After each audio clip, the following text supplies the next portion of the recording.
Hi guys, this is Geek Weekend Review with me and John, aka Little John, and I'm going to ask John right now how John is doing. So, how you doing, John? Yeah. I'm doing pretty good. This past week was okay. Work went by pretty quick, which is nice. Got a really awesome movie in the, as you would say, the post yesterday. Got The Last Dragon. We'll talk about that in a little bit. Okay. Um, Podcasts have been going really good. Last night's one was exceptional, I felt. Got a lot more views than I expected, which is a lot more people in the chat. So, things on that area are going good. I haven't watched too. I watched a little bit of TV. Been keeping up with some of the entertainment news and what's happening and what's coming back and blah blah blah. So it's been cool.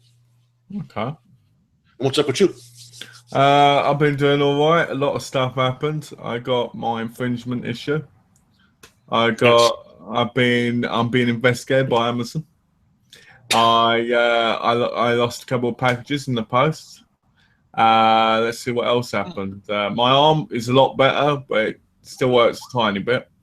And yeah, people just been annoying me. So Great. Overall, it's been a fantastic week. Yes, been great. Hold on a second. Love you. Yes. Bye, Malcolm. Bye. Have fun. Bye, everyone. Bye, everybody. Love you. Bye. Be good. I will. Have fun. I will. It's girly day. Girly day, huh? Yeah. No. It's girly day. Yeah, she needs it. She deserves it. Yeah. Yeah. Yeah. Gonna do some makeup shopping, all kinds of stuff. Oh, so the usual you normally do with her, but you can't make it today, huh? Oh well, I'm actually stop her. I think I need some more rouge, but I think I'm cool. So yeah, I watched Mad Max. Good movie. The new one. Yeah. And I've got to say, I wasn't expecting a lot. I thought, you know what, I'm a big fan of the originals. I like how the originals are very non-CGI. But the CGI in the film actually makes it a lot better. Yeah, it's actually really cool. Oh, thanks. Thank you. So I remember I was watching it and I was like, Tom Hardy doesn't really say a lot in it, does he? Didn't have to, really. And it kind of, at first I was like, Tom Hardy won't be any Max. I like Tom Hardy, but I was like, yeah, going to be a good Max. But it was awesome. Yeah, that would be surprising. One of the things I loved about the movie was you didn't always see it from his perspective. Yeah. So, like, when he walks into that mist bit and then he comes back after you hear this big explosion, you don't even know what he did, which I thought was really, really cool. Yeah, I mean the parts with Charlize Theron were actually really good too. Yeah, when I saw she was in it, it made me go like this. And then when I actually saw her in it, I was like, oh, she ain't that bad. And I love how they CGI'd the arm. That arm looks so realistic, it being not there. That's brilliant. Yeah. But it was kind of a kick-ass chick. But when some of the stuff out there, I was like, oh. But we'll say this: I thought the main villain was a little bit lackluster. Oh, the big guy.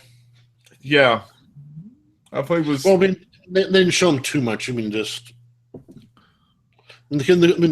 had to build everything else around him. Well, I felt like whenever I compare people, I always think about Toka in number one, and I always think about the main villain in number two. The one with the metal mask, and I always think, it should be great. But the problem with the villain in this was, one, he needed something to help himself breathe, and other than doing really, really creepy looks, which made him pretty cool, he didn't really get to fight anywhere in the end at all. It was just like one massive chase and one massive explosion after another. I'm not saying that was bad, because that was the best part about it, as well as the cinematography. So you're saying it's no Exterminator 3000? And there you go. If Bill loved Mad Max, they loved The Exterminator of the Year 3000. Because you know how much you love that film, don't we? Oh, I don't. Yeah, I know that's in your top two right there. especially the end. Especially the end. Brilliant! Oh yeah. Yeah, when they lose the water and then it just starts raining. Oh, of course. Only in Italy. But yeah, it was a good film overall. I enjoyed it. I thought it was great, and I enjoyed seeing the older women on the bikes. You know, I thought it was pretty cool, and I thought the cinematography was beautiful, and the colours were used beautifully, and the landscapes were so freaking awesome, man. I tell you something, watching it on Blu-ray was incredible. I watched it on my TV, and I was just like, It's something like that is meant to be on Blu-ray. yeah. Well, you're meant to see all the colors and everything else, you know? Well, they reckon, don't they? They reckon that it's best seen in the cinema. Yeah, definitely. Something like that, yeah. But I didn't want to watch it in the cinema because I don't like watching things with other people in cinemas because they start eating or they start having sex or something whenever I'm in a cinema. Unless you're the one having sex, you don't want to see it, right? No, I don't mind if it's mine, but if it's someone else, I hate it. It's just always like, because you always hear somebody either eating something or guzzling something or chewing something or having sex or screaming or they're on their mobile phone. That's the thing that Trey and I try. We try to go see popular movies once in a while, but we wait till a month after it's been out. Yeah. So then there's us and three other people. Yeah. It's pick and choose. Because if you go opening night, opening week night, you're sitting there bunched together with everybody. And like I said, someone's chewing their popcorn, guzzling their drink, sitting there typing on their fucking cell phone with a bright light in their face and shit. My cousin loves going there when it's busy, all right? Because he likes sitting there and feeling like he's experiencing it firsthand with everybody else. And I'm like, I'd rather go when it's quiet so I can sit back, I can relax. If somebody does do so, I can shut up without everybody thinking I'm talking about them. I can just relax. Is it true, because I've never been to an American cinema, not properly, is it true that Americans love to shout at the screen? No. Because in England, we believe that Americans love to shout at the screen and that they all act very simple in that aspect. No. That's a total myth. It's a myth. It also depends on where you go, though. So basically what you're saying is if you go down somewhere where it's a bit, then they will. Depends on the neighborhood. All right, so name a neighborhood as an example. Oh, I'm not going to do that. I think I know what you're talking about, though.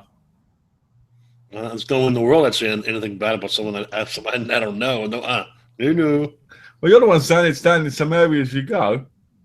It's 100% true. So, all right. So take it. Pittsburgh is a decent area. Okay, you're not going to get something like that in Pittsburgh. Okay. Okay. You go to somewhere like a town called Hayward, where there's a lot of people who don't have jobs, don't have this, don't have that. They go to a movie theater, and all they want to do is yell at the screen, throw shit on each other, be loud, do this, do that. Okay. I'll get what you mean. So basically, you're saying in more of the scummy areas. Yes. Okay. That makes more sense. I wondered what you meant, The Maya Theater, the one that's near us, is rebuilt. It's like 2 years old. It's absolutely beautiful. Yeah. Brand new seats and brand new screen and all new speakers, and it's out of this world great, But you go to some other towns with their theaters, and they're stuck in 1982.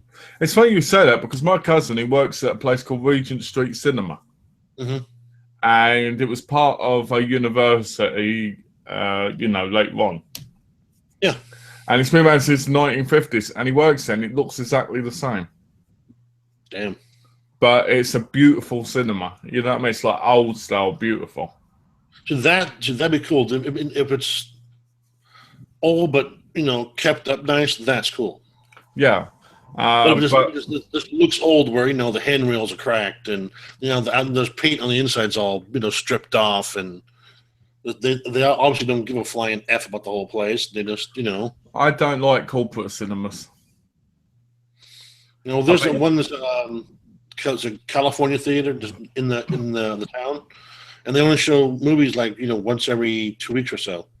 Oh, But the place got like a $2 million grant to be remodeled, but it still looks old school. They have the venue, the big venue out front where you have to do the actual letters instead of just a digital screen. do they have a ticket person on the front as well Yeah. outside?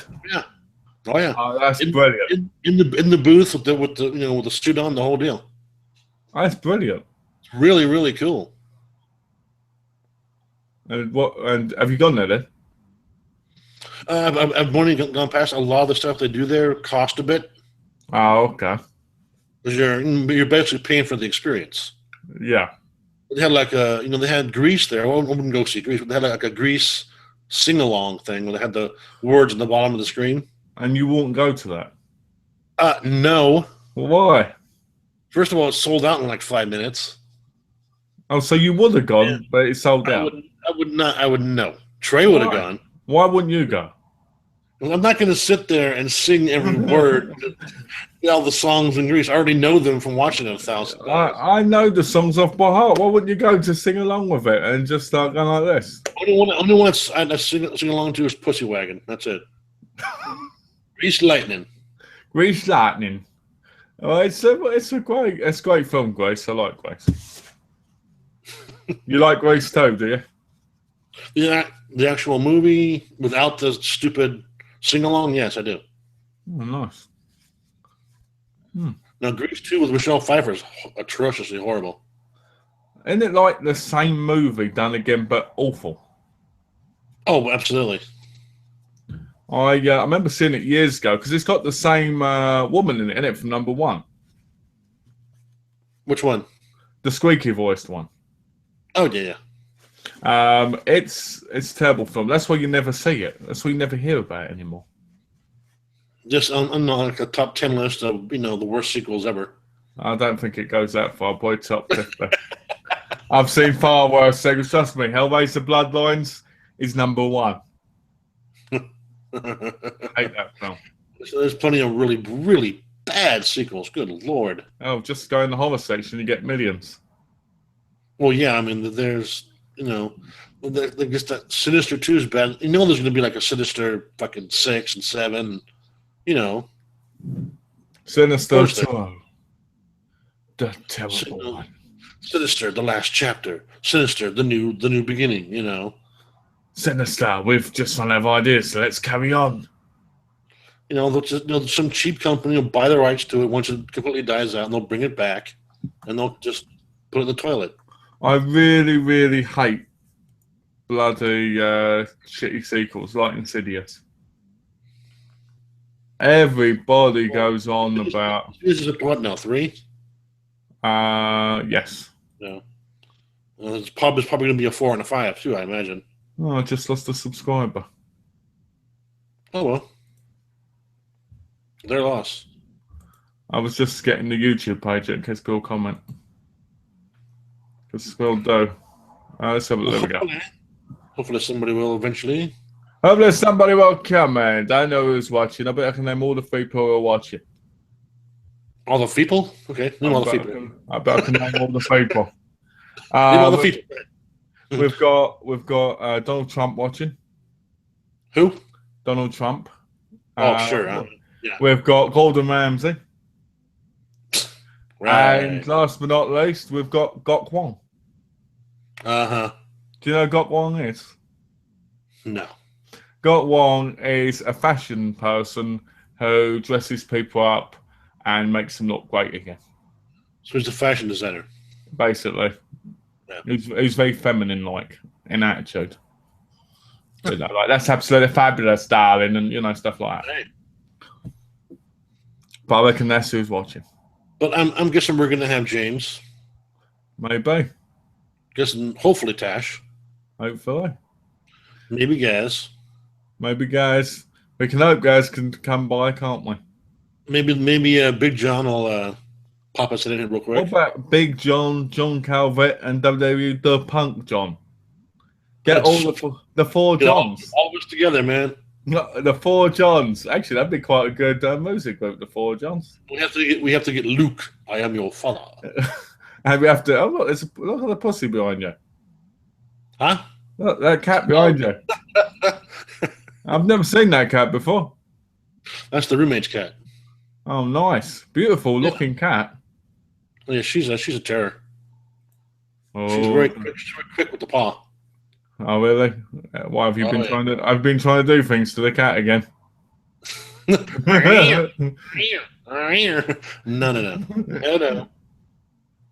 Oh dear. It always reminds me, whenever I look at cats, it always reminds me of a friend I had in school. His idea of having a romantic evening with somebody was having a spliff on a plate. Right. All right. And having the song in the background playing, I Smell Pussy. Oh, jeez. That was his way of a romantic evening. Jeez. Yes. Mental problems. And it always worked for him, so. Mental problems. It is mental problems. I'll tell you. He once told me that he was in a shed with his girlfriend making that, and somebody put their hand up his bum. So probably didn't bother him either. And he said it popped out, and he went, what? And I remember thinking to myself, I think he's been watching too many films, because that happened in Scary Movie At the time. Can't separate, reality from fantasy. Well, that's what I thought. But yeah, he was a big fan of 50 Cent and everything. Oh, jeez. Yeah, and he used to want to live the rapper lifestyle. Yikes. And he used to go out and steal bikes and try and sell. This is back in England? Yeah, this was back in England. What, do you think this is somebody I knew over there? A rapper from England? Hey, what? He could have been the next Eminem. Shit. But yeah, I remember that. It was quite funny. He was a weird person. It's very weird. This sounds very odd. We recently got in contact again. It was really strange because every now and again he sends me random messages going, "Are you ready? Are you looking forward to this?" And I'm like, "Yeah." And then we don't talk again for like 4 weeks.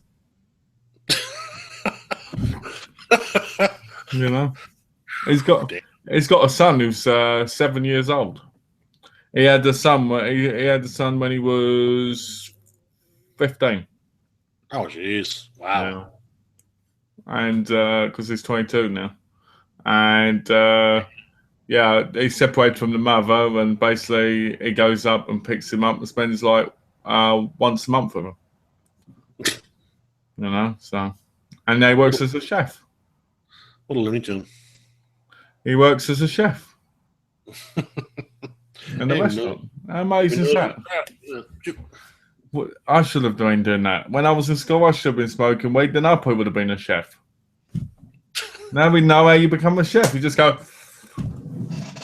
Sit there and token, like, what can I create, man? What can I create? Can I make a piece of fly for her out there? Oh, nice. So Hold on. Let me hit the blunt, man. Hold on, man.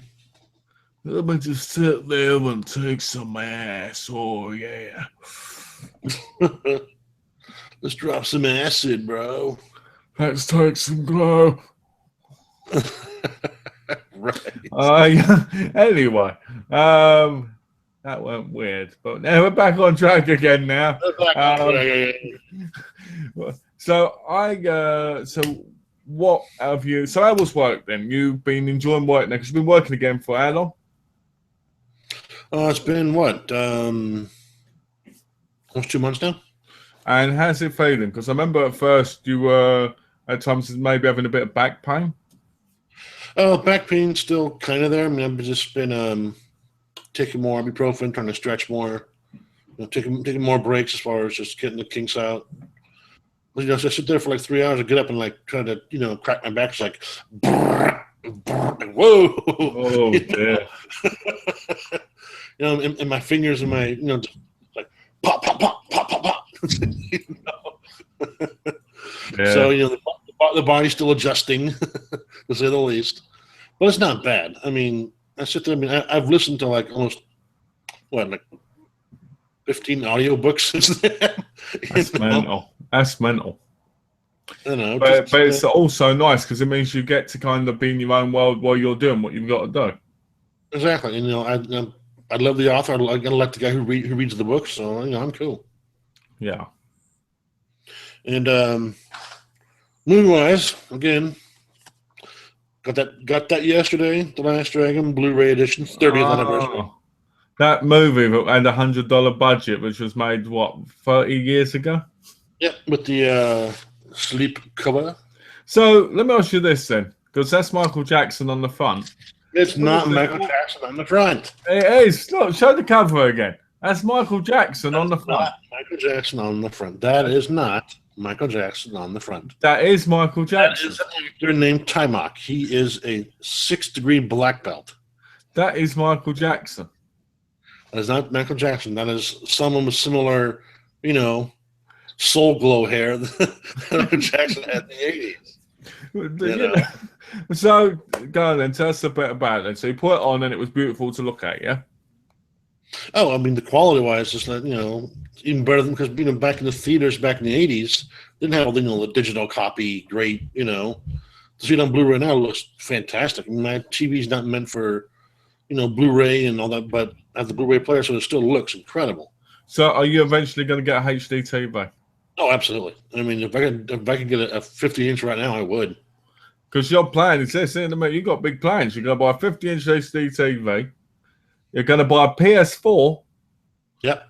And you're going to buy a Grand Theft Auto. And I reckon you're going to do that long before Gaz does, at this rate. And I'm going to have you and Tash blowing my head off every 5 minutes. You will. Well, not me. I'll be trying to save you, and Tash will be trying to blow you up. Tash will snipe me from like half a mile away. There was this funny video. There was this funny video last night I recorded. This guy ran me over 6 times, and then he missed me the 7th time, and I blew him up. Right, and I was this close to death. This close. Now, after being run over 6 times, how are you not dead? That's what I thought. He hit me 6 times, and then the 7th time he missed me, and I blew him up as he put the gun out the window to shoot me. And he must have been like, "Oh, fuck." And just before that, 2 cars were hitting me, and one shot me while I was on the floor and still didn't kill me. And I blew one up and all. So that was brilliant. That sounds amazing, actually. I'm going to try and make a video of it later. Oh, I'd love to see that. Ran over 6 times, shot, ran over again before then.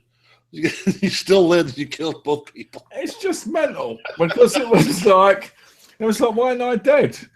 And where was Tash during all this? I think she was trying to get somebody who'd killed her across the road, I think, if I remember. Because I know we weren't together at that point. I know we were separated, because there was a guy on the roof that Tash was trying to kill, but he just kept blowing her up. Mm-hmm. And he'd put, these bombs down, and then when people ran them, he'd explode them. He was an a-hole. At one point, Tash was screaming at the TV, "Let me out, kill you!" And there's a great bit, and I hope Tash saved it where she has a go at me. It's really funny because we're supposed to be in a race, and before the race, I keep shooting her tire out.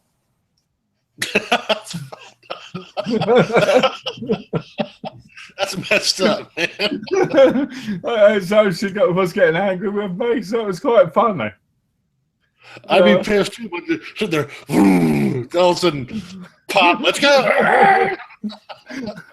Well, it was brilliant. It was bad, but it was brilliant. It was like and then halfway through the race, she's running out of rims and shit.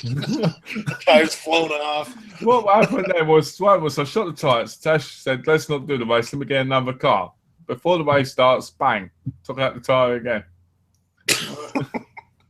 It was brilliant. It was like, that's not fair. It was brilliant. It was fun. Let's test your driving skills, Tash. Drive with 3 good tires. It was funny, I'm sure looking back on it, Tash will find it funny. I can imagine if you had that on video. I can imagine how many F words you threw on that one. You should have seen. We had to go against each other because in the game you have to do all the activities. Yeah. And we had to go against each other. What's it called? I think it's called Catch Me If You Can or something, where one person's a run and the other one has to chase him down on a bike and kill him. Right. Well, I saved a lot of that last night, and basically, so I was got to run to a mark. It's hard. It's like a hard target. So now you guys just on opposite sides of the city. You have to meet up and kill each other, or how does that work? Basically, what happens is one person's like a little way ahead, and the other person's on the bike who's got to chase them and kill them before they get to the point. Like hard target. You know, in hard target, they're like, if you get here, you're safe. Okay. Well, so we're doing that, and I'm on the bike first, and Tash is killing me quite a few times, and I'm like, oh, here we go, because you can't get off the bike, which really annoyed me. Because because Tash was saying to me at times, very smart, Mal, very smart. Because what I was doing was I was going around the long ways. So I'll tell you this, for example, when Tash was chasing me, there's a bit where it's near the water. Right. So because Tash was on her bike, I decided to go underwater. So I swam under the water, because then when Tash went in the water, it said it would spawn her back where she had to go, because you can't go in the water. So I swam around and all this, and she was like, oh, very clever, very clever. There was another one called Siege Mentality, where there's this pier. Right. And on the pier, Tash has done this one before, because she did this with like 4 people when I wasn't online, when she sneaked online one night. And she was like, ha, ha, ha, ha, decimation, you know, because she's shooting them. Right. Well, they didn't think to go under the pier and swim round. I went under the pier, I swim round, went up the ladder and shot her. She must have been pissed. You know? But, you know, it's fun. Like, there was another one where we were in a house and I hid behind the door and then kicked the door open and shot her. She walked by. And she went, that's cheating. And I went, no, it's in the house. You're not supposed to hide. I just happened to be behind the door, that's all. Because I think in the video I go, peekaboo. Oh, that's messed up, man. You know, then there's another bit where I'll go, oh, there's a toilet. And Tash is like following me around, you know, like trying to get to me to kill me. And she walks around the corner, I just shoot her one in the head, like boom, and she goes, fuck, I didn't even know you were there. That was quite funny, you know, and I'm hoping that... You're quite the ninja. Quite the ninja. There was another bit as well at the end on the thing where Tash was on the roof of the car park. She kept destroying me because there's no way of doing well if you are not the one on the top. Right. So Tash got like 20. I must have got like 20 kills, and then I finally got to kill her. So I was on the top, and I got my grenade launcher out, and there's these bits in the video where I shoot the grenade and it rolls down the car park and blows Tash up. There's one bit where she's walking and it blows her up and she goes flying off the car park. Oh, wow. Yeah, and she's like, you're cheating, you're using a grenade launcher. I go, well, you know, if you're allowed to use it. Why not? Yeah, it's hysterical. Like, there's a bit where she gets in the car to drive up, and I shoot one, and it blows the car up. It's brilliant. So it was a good evening. The worst part of the evening has to be the heist. We're on the final heist again. Right. And everybody keeps quitting. Oh, jeez. Yeah, or dying. So Tash is like, because we did the most, Tash wants to give herself and me the most money. But people go, give me 40%. You and everybody else take 20. Oh, crap. Yeah, no, and if you don't do it, they leave. Constantly. 40% for doing nothing. Sorry. Yeah. So I said, Tash, here, take a lot of my share because I've got a lot more money at the minute. So I was like, oh, you take my share. Then they go, if I say, oh, Tash, you take 20% of mine, I'll just take 5%. Then they go, I want 40% of that because you're greedy. And you're just like, oh, come on. You're the one who made the thing. Yeah, I mean, if you're the leader, you deserve more than anybody else. Exactly. You know? So that's the problem with not having people you actually know playing with you. That kind of stuff happens. Yeah, exactly. That stuff happens. And you get people whining. Like somebody kept saying in Tash last night, messages going, hard, hard, hard, hard, hard. And I said to her, send back on.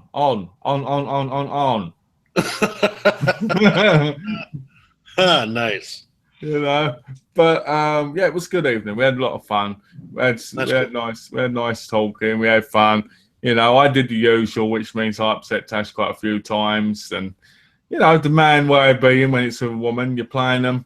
You do things like shoot their tires out. They get angry. It's not fair. And you're like, well, you know, I'm a bloke. What can I say? I have to shoot the tire out.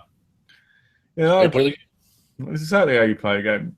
Tash can't tell me that she won't do that to me. She will now. Now you've given her the idea and pissed her off. That's why I use the armored car, because the wheels don't get shot out.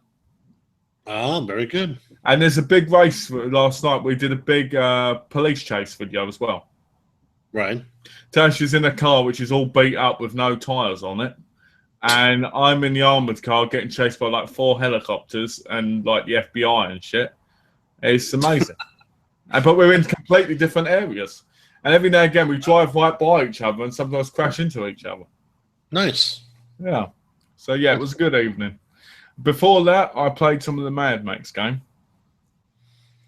And, is that pretty similar to the movie?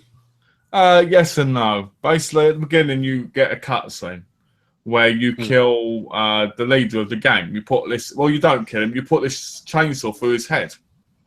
Right. But it doesn't kill him because he's still alive. Right? Yeah. Which doesn't make any sense. But of course. And then you end up meeting Chum Bucket. Chum Bucket is basically this hunchback guy whose face is messed up. You know, like they are back in the Wasteland kind of videos. Sure. Right? Like one eye's down there, one eye's up there, and he's got, well, you know what, like I'm trying to think of a character. But you go on, mate. Obviously, the post-apocalyptic setting is kind of radioactive on his body or something like that. So he's with you all the time, and he's riding on the back, and you get him to shoot harpoons and stuff to pull down towers. You do missions, you meet strangers and all sorts of people, but there's no other cutscenes. So basically, you're just going around doing the same old stuff over and over again. Like, you'll be driving around and some guys are coming to attack you, like, and things like they do in the movie. You'll bash into them, and then all of a sudden they just start driving off because they're scared. And you're like, nothing. There's a great bit where you can pull your shotgun out and you can shoot tanks at the back of cars and stuff. But, you know, other than that, there's nothing really to it. That sounds kind of boring. It is and it isn't. Like, the main point is to get scrap to build, like, equipment for your car. Right. But when you pick up scrap, it's like 7 pieces. So you need like 300. So you're looking at picking up tons and tons of scrap. The coolest part of the video so far of the game is eating maggots from a dead corpse. Oh, lovely. Yeah, you pick it up, you go. But yeah, other than that, there's nothing to it. And Metal Gear Solid 5. It picked up the other night. I really got into it the other night. I was like, oh, it's finally getting better. And then it went repetitive again. Yeah. So is Donna still interested in watching you play it, or? Yeah, Donna's very interested in it. She because what we do is we have the gaming season together. We game together. You know, for about 3 or 4 months, we do non-stop gaming. Unless obviously I'm gaming with Tash or something. Sure. And then what we do is, like, because we've got a big list of games to play. We've got Metal Gear, we've got Until Dawn, Wolfenstein, the Old Bloods, Wolfenstein, the New Order, Assassin's Creed Syndicate when it comes out, then we go 2K16 when it comes out, Rainbow Six, Fallout 4, Trial Fusion when I pick that up.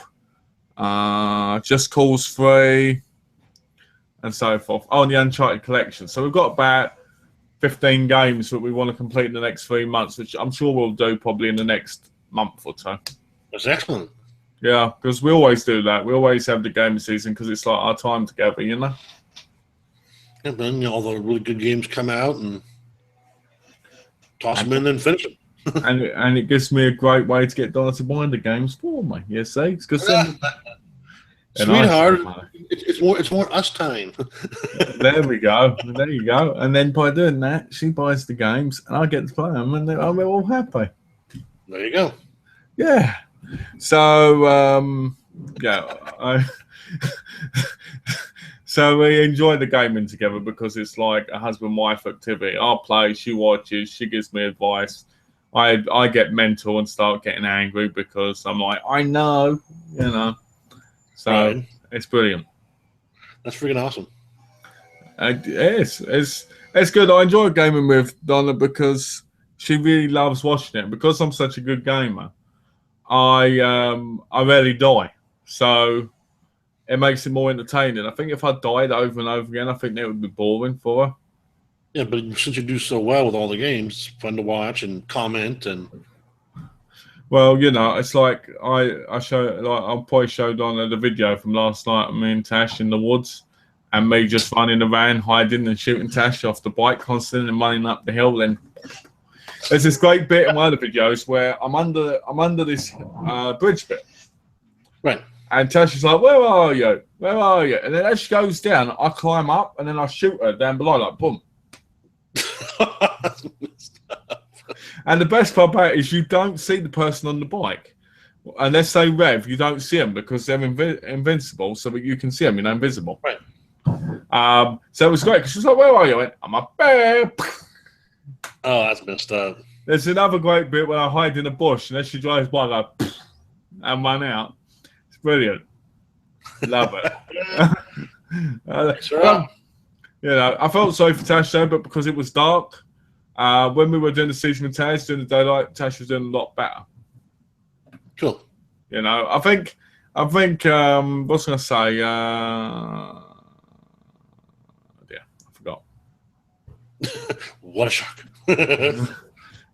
Well, I know me and Donna have got to finish Assassin's Creed off because we decided to play through all the Assassin's Creeds as well. Cool. So once we get through the PlayStation 4 games, I said to her, when we're in a drought, when we're waiting for a new one to come out, we'll just play an old PS3 game. Why not? You know, because we've got these to play, haven't we? We've got play these. Oh, the blood. The best bit about this is I paid $20 for this, and on Amazon, not Amazon, on PSN it's only $10. But I'd rather it was in the case anyway, because I feel like you get money back. You know, if you want to trade it in. Go up against the Nazi robots, super soldiers, and elite shock troops. Oh, jeez. That's right. Yeah, Sounds at least a little bit interesting. I like how Metal Gear you go against the Russians. Oh, really? Yeah. I want a game where the English are evil and we have to kill all of them. Kill all the English. You know? All the English, like, you know, why can't we play? I know it's going to sound weird, but it's always like Nazis or Russians or the Koreans. It's never America and England, is it? What's that line from freaking Braveheart? If I risk my neck for you, would I get a chance to kill Englishmen? You're like, hell yeah! It's funny you bring that up because I'm going to watch later Braveheart. That's the greatest movie, man. It's a good movie. The ending's very upsetting, but it's a good movie. Oh, we've got a comment. All right, guys. That's John. 2004 Punk John. So we've got two of the Johns here. Hello, John. How you doing, John? 2004 Punk. 2004 Punk. Punkin. But, on the podcast on Monday morning, we're going to have a special Labor Day podcast. Yes. With my first ever co-host. Oh, can I say who it is? Absolutely. Can I say how it is? It's going to be Barney the dinosaur, right? No. I know it's going to be. It's going to be Luna the moon from Bear in the Big Blue House. No, it's going to be better than that. It's going to be Trey, isn't it? Yep. The beautiful wife is actually her suggestion that we do it. So, how do you feel about that? It's going to be freaking awesome, man. You know what? Have someone to talk to more about it, during the live. So, cool. So is she as good on music as you are? Oh, no. Okay, so we won't expect. She told me she sees how much fun I have when I do it. Yeah. Because you've heard him. I get I get really into it. I get really excited. Yeah, I've noticed you like trying to crack a few jokes in there. Yeah, I do try. No, not funny, but I do try. But she wants to do. But she loves Pink Floyd and Roger Waters, and she wants to do Billy Idol and all of this. So stuff that I have. Yeah. So she wants to figure out a way to set the microphone up for both of us and be good.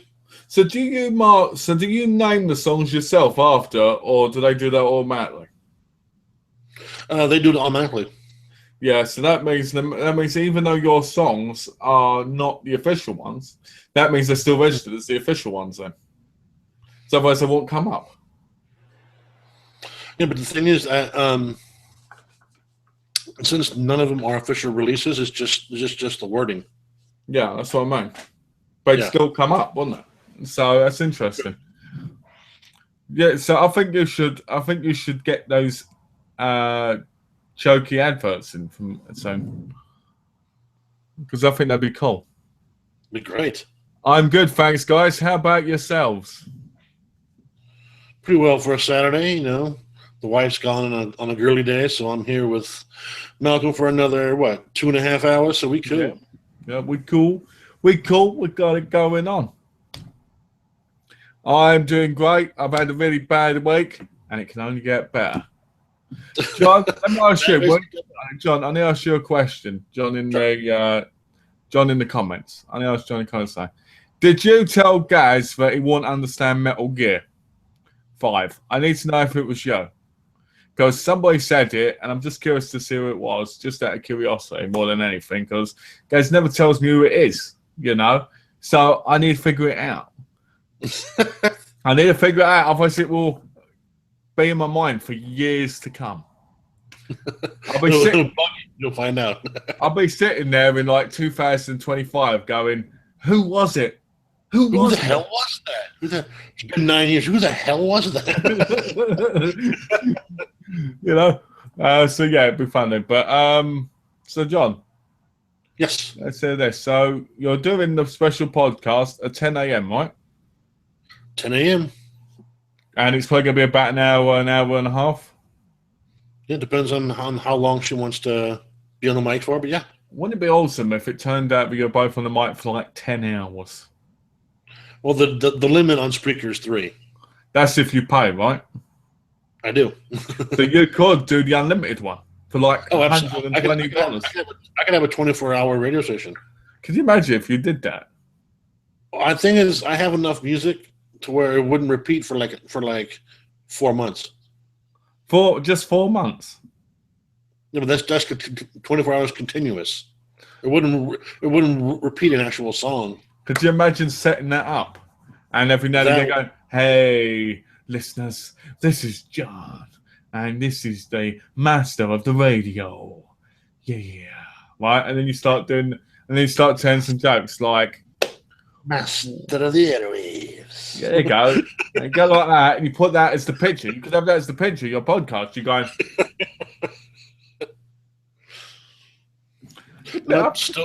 Still and always will be the trip. What's this? No, mate, I never told him that. I'm sure he told me that the other day as well. So who the fuck told him? All right, thanks, John, for answering that question. I wonder who the hell told him, because it's like, I'm not going to play that game because somebody told me that. I'm like, just play the bloody game.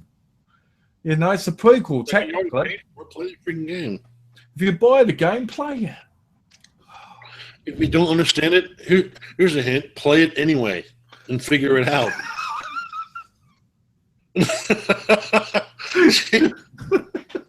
it supposed to just be simple? I like it. I like how you say it in like the most horrible way possible. like like just figure it out.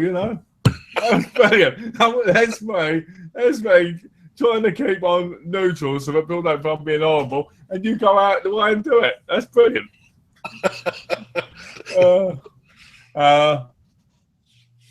But yeah, because what's happened is he's missed number 3 and he's missed Peace Walker. But because he hasn't played 1, 2, 4, he thinks he's missed out. But technically 1, 2, and 4 come after Phantom Pain. Technically, Right. if you're doing them in order, because the Big Boss ones go back in the past. Okay. So, but yeah. So let me ask you this. So you're doing your podcast and you're enjoying it. Now you've been doing your podcast for about 2 months now? About that, yeah. I've had a total of 11 so far. And let me ask you this. How does it feel now that you're doing it kind of like more often? Because you're doing it twice now, aren't you? I'll do it Mondays and Fridays, yeah. Yeah. So and now you're going to do it for a third time, only for Labor Day. Yeah. So let me ask you this: if Labor Day thing, are you going to do it on other days as well? Like, are you going to do it on like July 4th? Are you going to do it on Black Friday? You're going to say things like, "Hi, this is John, and I want you to get all those bargains. It's Black Friday, and if you're at Walmart or you're hearing this, please say hi." I wouldn't quite do it in the whole Tim Curry Rocky Horror thing you have going on there, but but I might do a few special ones, yeah. I think that's a good idea doing the special ones. Are you going to call them like Labor Day special podcasts? Oh yeah, absolutely. What you should do, just like when I put the thing on Facebook announcing it.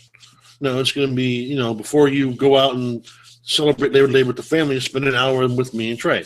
Blah blah blah. Are you going to put the day on it? Are you going to like put 2015 on it so people know in the future? Like it looks like the older ones. Well, I think once they click on the ones for the newer shows, all the old ones show up. Oh, okay. I just thought you might want to date it so that like if you've got another one next year, there's 2 different. That's true. Like people go, I wonder if he had one last year. Oh, yeah. Maybe. But yeah, I mean, that's going to be a heck of a works for me. We have to figure out an hour worth of songs in the morning and an hour worth of songs for the evening. So that'll be interesting. That would be interesting. You got to remember as well, you can't have it all like, I think you got to have it more mellow because of Labor Day. And the thing is, just I have a ton of music, but I don't want to keep playing the same stuff. Yeah. The same artist, the same everything. Are you making sure you remember what you've used? Oh, I have everything written down. So on Labor Day, are you going to play the American anthem? No. Are you going to play Hanson? What? If I play Me and Penny by Hanson, will you shut up? Maybe.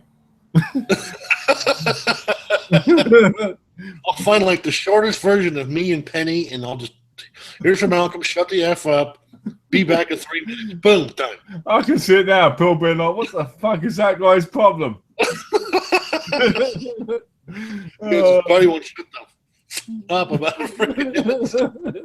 So let me ask this: what type of songs are you hoping to play on Monday, like morning? Because it's going to be a different show to your normal, won't it? Well, I mean, I've never done morning time.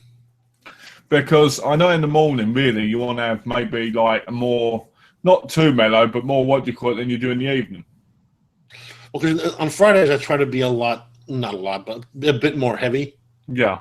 Sometimes. But like I said, with with it being the holiday, I don't want to pull out Slipknot and Typo Negative and just freaking thrash for an hour.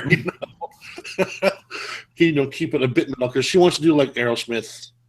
Yeah, I think that's about where you want to be in the morning. You know what I mean? I'll do Alice in Chains, but I'm not going to do a heavy song from Alice in Chains. Yeah. Do something more mellow. Yeah. Like last night, I did like a 13-minute version of No Quarter from Led Zeppelin. A 13-minute. Now that's mellow. Did you say 13-minute? Yeah. Oh. I have some of their concerts where they have No Quarter for like 18 to 20 minutes. Wow. They have Stairway to Heaven. Yeah. 28 minutes. It's mental. I mean, that's just and even on the broadcast last night, I said I swear I'm gonna do one trip. It should be like 3 songs, like Led Zeppelin, Tool, and somebody else. Just 20 minutes, 20 minutes, 20 minutes. End of the show. That's it. I think what makes it so good is I think one of the things I know I like about the podcast when I listen to it is I like the amount of songs in it. Yeah. You know, I like being able to sit back and I'm like, oh, I know this song. Yeah, you know, because I like how it's very radio show. It's where you hear the person talking about it and yeah, listening to the song and then you hear more about it. You know, I like that. Yeah. You know?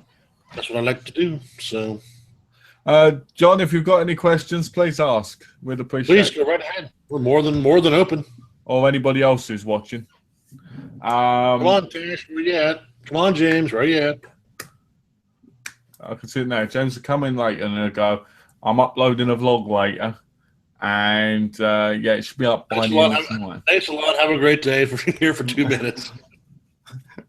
And then he'll come on Wednesday. I really enjoyed the chat on Saturday. You were here for 2 minutes, man. I don't get that. Hell, you watch more than the chat and you're at work. Yeah. But so what are your plans for Labor Day then? Are you going to be doing anything other than doing the podcast? Well, actually, one of Trey's friends is going to have a barbecue at her house. Oh, nice. You going around there? Yeah, they're going to, barbecue with a bunch of friends. Oh, yeah, I'm down for that. I mean, one of the few barbecues I don't have to cook. I'm good. Nice. Get a nice big beef burger. No. Got to be turkey. Turkey burger. Got to be. Why turkey? No red meat, man. You don't like red meat? Oh, I love it. That's a problem. Oh, I see. Oh, yeah. Because red If I have one burger, I'll have 3. Oh, dear. Well, good luck with the turkey burger then. Yeah, so then I'll be punishing the loo, as they say, if I have 3. Oh, that reminds me when I went to that Italian place. I came home and the first thing I did was once I don't right down the toilet. It was awful. It was awful. Just like last week, you're like, oh, gotta go real quick. Yeah, I had to run because I was like, you know. So In case anyone missed it last week, when Malcolm was walking down, he farted. Well, that's Joe, not me. Oh, yeah, okay. It was Joe. I'd never fart on the camera. That's awful. In case anyone missed it, make sure to check him farting out because it was awesome. So tonight I'm going to be watching the rest of Hate, and I might be watching Braveheart and the Departed. Braveheart's good, man. The soundtrack, everything is just astoundingly good. Mel Gibson directed it, didn't he? Oh yeah. I've seen Braveheart before, and it's a very beautiful, amazing movie. You know, I mean, based on true story, but the actual story is completely different. But the movie's just out of this world good. Well, the thing is, this was when Mel Gibson was actually human. Well, this is when he didn't, think he was, think he owned the world. Yeah, It was a psycho case. I really, really hate what happened to Mel Gibson because he used to be one of my movie heroes. Oh, he was fantastic. And now he's just falling apart. Now he's lucky to get a movie a year. Yeah, unless it's a really cheap, crappy one like Machete Kills or something. What was that one? There's one that he was like something about a bunny or something like that. A bunny? Yeah. One of the last ones he did was something really, really stupid.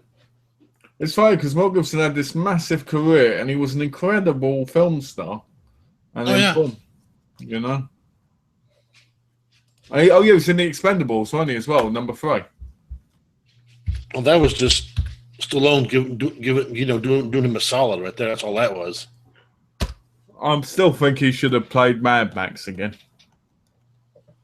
He probably would have, but he's too much of an a-hole. If he played Mad Max again, he could have been like the father, Tom Hardy's character. Have you guys got any Blu-rays on pre-order or looking forward to anything coming out?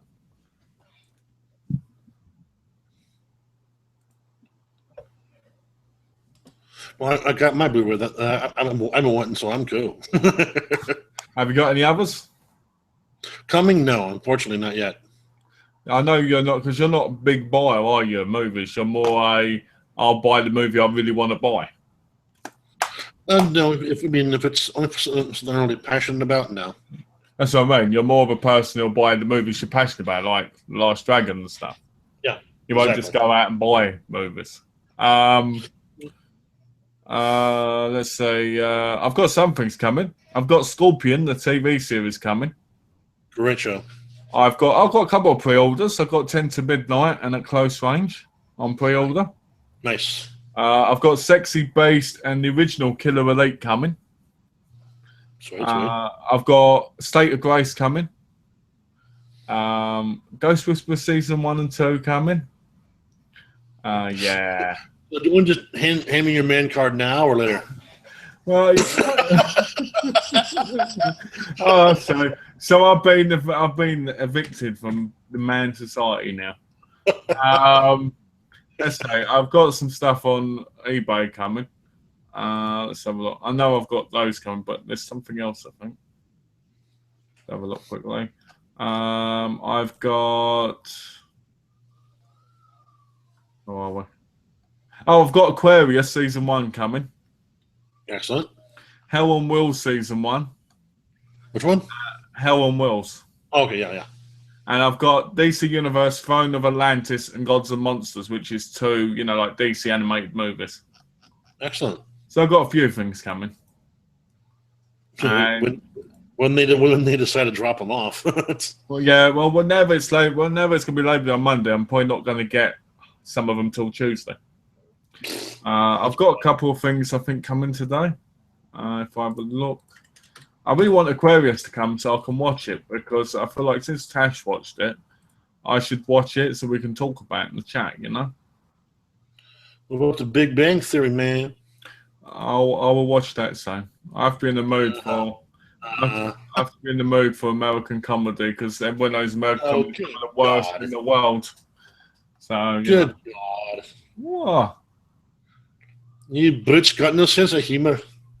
I do. It's just I don't think okay. I'm not going to go there.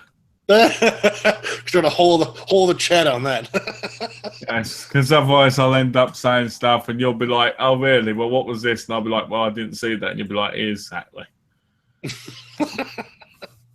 Okay, I've got Hell on Wheels Season 1 coming today. Just that? Yeah, I bought Season 3 months ago. I just haven't got Series 1 and 2 yet. But now I've got Series 1, I'll wait to get Season 2 and then I'll watch it. Excellent. Yeah. So that's probably what we've got, isn't it? Of course, anything coming out, of course, Batman. I saw more stuff on Batman Superman. That looks pretty cool. Yeah, I don't think that's going to be anywhere as good as people think it's going to be. I'm more looking forward to Wonder Woman and freaking Aquaman. Yeah, we know why you're looking forward to Wonder Woman. Well, yeah. I saw a picture they released yesterday of her in her white outfit for her job. Oh my goodness! And could this be the next Wonder Woman that will actually be any good? Well, she signed on to do the actual standalone movie. So I have Gotham Season 1 and 5 steel books, Back to the Future 1 to 3, and National Treasure 1 to 2 on order so far. Oh, nice. Nice, very nice. I need to get into Gotham. In National Treasure, they're making a part 3, unfortunately. Really? Number 1 was really good, but number 2 was terrible. One was great. 2 was okay. 2 was terrible. But the third one, Nicolas Cage. Well, Nicolas Cage hasn't done a movie that for a while that's been in the theater. So I think Nicolas Cage should go like this. We need to find some national treasures. Let's do it now. Because let's do it with the kids. And then throw the kids on the spikes and then walk over their bodies on the spikes. Like, yeah! And then that's the end. how you know comedians are going to stand up? I don't know. It's amazing. It's like when you do impressions, I swear that person's in the room with you. It's amazing. Oh, thank you. Thank you. I didn't realize I was that good. Oh yeah, you have the dramatic, the hands and the whole deal. That's from watching too much of Parliament. Watching too many politicians talking because they go like that, don't they? Yeah. Plus, if you watch magicians as well, they do that a lot. So that's the whole sleight of hand thing. Yeah. That's probably why I do it so much because I've watched too. Plus, martial arts, they move their arms about, so it's probably all three mixed together for me. What's funny when you have a conversation with Trey? Yeah. Everything is everything. She uses her hands for every single. It's hysterical. Sometimes she'll be having a conversation with somebody, and I'm not even in the conversation. I'll sit there and I'll mirror her hand movements, and she catches me. She's like, "Stop it!" So Back to the Future. I didn't get Back to the Future again. You guys have mentioned steelbooks. What is steelbooks? You don't know what a steelbook is, John? I've heard you guys mention it before. A steelbook is basically a case like this, except it's like metal. Oh, so it's really secure. Not really. It's more damage proof. So if I go boing, I can dent it. Oh, okay. Let me have a look. Let me see if I've got a steelbook. Let me have a look.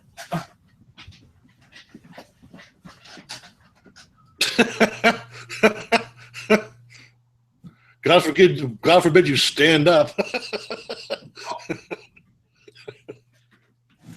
Nice bald spot, by the way.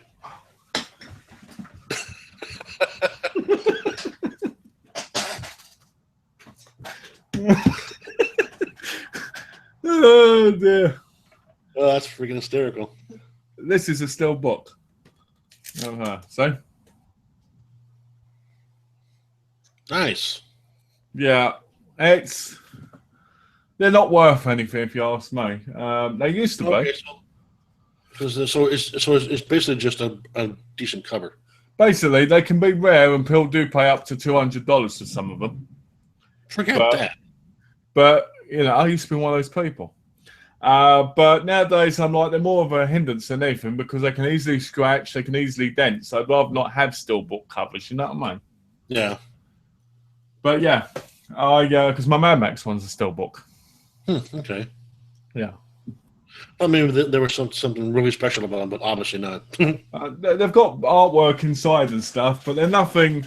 People will argue about and say as, but I mean, I had 300 at one time, and I was more scared of opening them and playing them in case of scratching them or losing value. So there's no point. Yeah. Pardon me. Yeah, but Gotham season 1 is definitely worth it. That's for sure. Ooh. I know they're going to have season 2 is Rise of the Villains. So. Well, I heard, but I read up when Batman's going to turn up. But he can't turn up. Guess when he's going to turn up? Already, he can't already. I bet you can't guess when he's going to turn up. Well, there must be a flash forward then. It's at the end. Well, yeah, probably the last episode of the series, probably, Which I think's a bit because we don't need Batman in the show, do we? Just keep Bruce Wayne in the show. What gets me is golden. They haven't had a full-fledged villain yet. They've had the beginnings, which is supposed to be the beginning of the Joker, the beginning of the Penguin, and all that other stuff. But the problem is there is no beginning of the Joker because nobody ever really knows the story of the Joker, and that's what makes him so fantastic. True. I think Gotham twice. I think it looks like a great show, but I think it breaks DC Comics completely. Well, because they think they're doing their own origins of stuff. Then they have little tidbits of the actual stories that are written for the characters, but they're throwing their own origins on some characters. Yeah. Well, I think Yeah. it's interesting. Oh, it is. I mean, with the Riddler is basically a forensic scientist, which is interesting in itself. That's because forensic science is technically like riddles. Yeah. You got to figure out the mystery, haven't you? Huh? What do you think you'd be like if you were a forensics person? What do you mean? Like, if you were a forensics person, how would you go about looking at the body? How would you, find out clues? What do you think you'd be like?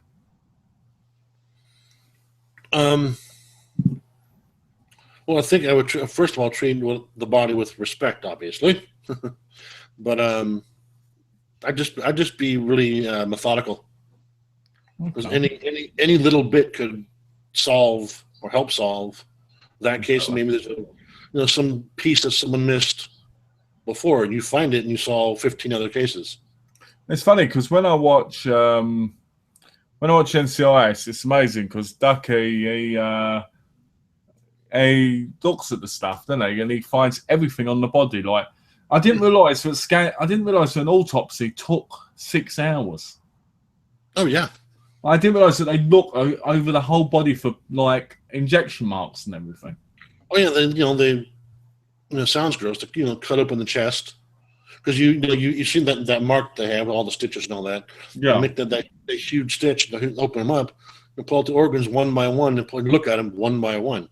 Every inch, and put them under a microscope, and just like you said, injection marks, poison, anything. So I'm hoping they bring out the Da Vinci Code and Angel and Demons on Steelbook, with Inferno coming out next year. They are on Steelbook. I think they are on Steelbook in Germany. I think. I know the Da Vinci Code definitely. What's that one company you go to for some of your DVDs? The Red something? Red. Or it's either the company or it's... Code Red? Yeah. What about I mean, would they have something like that, the Da Vinci Code stuff? no, they won't have the Steelbook stuff because Code Red is more like something. Let's say, for instance, you saw a film years ago and it's a really cheap, low budget film and it was awful, but you like it. Code Red might own it. They might have it on the release. Okay, so they're more the older stuff. Yeah. I think Amazon Germany has Da Vinci Code, or they did have.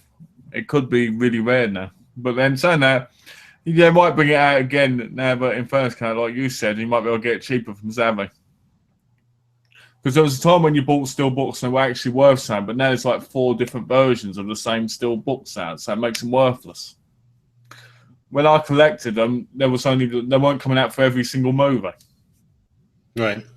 Now they come out for every single movie. It's like, what's the point? Damn. Yeah. So what, Inferno is the third in the book series, or what? Huh? Is Inferno the third in the book series for the Da Vinci Code? I'm guessing so, because I don't know. I still want to watch the Da Vinci Code and Angels and Demons. I had them, but I never watched them. I heard the TV series is actually pretty good too.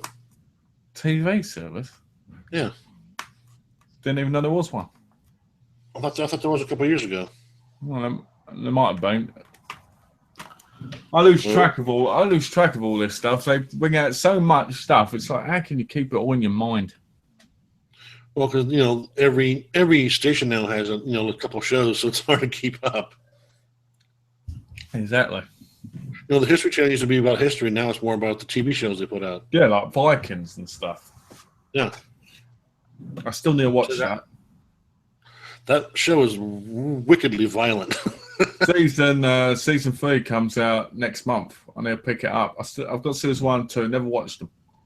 I need to pick up season 4. Pretty freaking wicked, from what I've heard. You've watched it then? I watched 2 episodes. And you were like, I love this. This is everything I like about Vikings. Men running with long hair, holding big swords, running across, falling down hills and slicing people up and then bathing in their blood. I shall do things, and then afterwards I shall go and lay in my bedroom and sleep all about them and dream of the days of the Viking wars with me on a boat with 2 long-haired men hugging me. That's what you do, isn't it? Are you finished? Not even close, but I will just for you. No, it's just really, basically like a, rush for power. And, they just attack any village they can and just decimate everybody. Monks, children, women, they just go nuts. It was brutal. Oh, do you see them slicing kids in half? Not quite that bad, but it's pretty brutal. What I like about the Vikings is I like how the women choose the men. Yeah. I like that. I think that's great. Because if the woman chose you, then you knew you were man enough. You know what I mean? You were man enough. Yeah, man enough. Well, back then, if you were the least bit wimpy, they fucking killed your ass. It's funny because I was talking to Tash last night about depression. And I was saying about how not all depression is because of this, but a big part of the way the world is now is because of how the world has changed so much. Right. I was saying about how people who get depressed because they want the latest thing, like let's say you go, I'm depressed because I want a PlayStation 4. Right? I said to Tash, people like that would have been a lot happier back, we're talking about like 400 years ago, because they would have been hitting down trees and none of this stuff would have existed. Yeah. But because all this stuff exists, we get depressed because we feel like we're entitled to anything now. And I don't mean normal depression. I don't mean people who are depressed because they're actually depressed. I'm talking about greedy depression, I want this, I want that, I don't have that, so I'm sad. Yeah. I don't mean depression like people that are really suffering hardships and stuff, you know what I mean? Because that would have happened back then anyway, But I'm talking about people like I was saying about how back in the day, like 400 years ago, you'd have the wife cooking the dinner and looking after the kids, and the husband would be out doing a hard living. They'd come home, because it would be a very routine. He'd come home, he'd eat with his family, and have a little bit of family time, and that would be the routine, and there'd be family time as well, right? So people would have their routine, and they wouldn't have been so depressed because there wouldn't be stuff going on unless their boss was horrible, they were being attacked, or you know what I mean? Yeah, I mean, back then, if you wanted to eat that day, you went to the woods and you killed something. Yeah, exactly. Then you brought it home, and then your wife, got it ready for you. Then you tended to your crops and make sure your house was secure, and just you're busting your freaking butt 18 hours a day. Well, the thing is, as well, is back then you knew you were a man because you were doing man stuff. Yeah. Now most men are like, oh, I'm not a man because this woman's doing the same job as me, and that's not the woman's fault, right? Nope. But that's the bloke's mindset, because we used to do those stuff ourselves, and we would not be slacking like we do now because of things like computers, TVs, stuff like that. Do you get what I mean? Yeah. And I feel like for a lot of depression, it's because of all of that. So whenever I think of things like Mad Max, I always think about how it's a horrible world, but in some ways, those people must be happier because they have certain things that are not holding them back like we do now. Yeah, because what they have, they clutch and they hold on to, and they don't want what everyone else wants or has. Exactly. Happy with what they have. People have always butchered people, like murderers and stuff, and they've always done things, but things are a lot more simpler. So I feel like the more things progress in life, the more depressed people get because they're focusing on everything that doesn't technically matter. You could say to me, "Oh, Matt, what do you want?" And I'll go, "Oh, I want that Blu-ray." And I want that Blu-ray because that's how we are nowadays. We're programmed to be that way now. Right. But if you said to somebody who lives in the tribe in the woods, they're going to be like, "Oh, I don't need that. I don't know what that is. So I'm happy with here." Yeah, I mean, I want to eat that day. Make sure my family eats that day and have a roof over my head. And Yeah, that's all they need for their eternal happiness. exactly. Because we go, "Wow, how can you live a life like that?" But that's probably a better life, really. Yeah. But anyway, we've got a couple of comments. The films are in a different order from the books. I saw that. Book's older releases Angels and Demons, The Da Vinci Code, The Lost Symbol, Inferno. Film is The Da Vinci Code, Angels, Demons, and Inferno. That's interesting. Okay. So they're missing the Lost Symbol. So that means skip an entire book. Wow. So that means Tom Hanks is going to be an old codger by the time they do that one. Well, but he's probably almost 60 now, I think. Got to feel bad for Tom Hanks. He used to be a star and all, didn't he? Yeah, but I think he was happy, not being in, put on a movie a year. All that damn money, I'd only do part time too.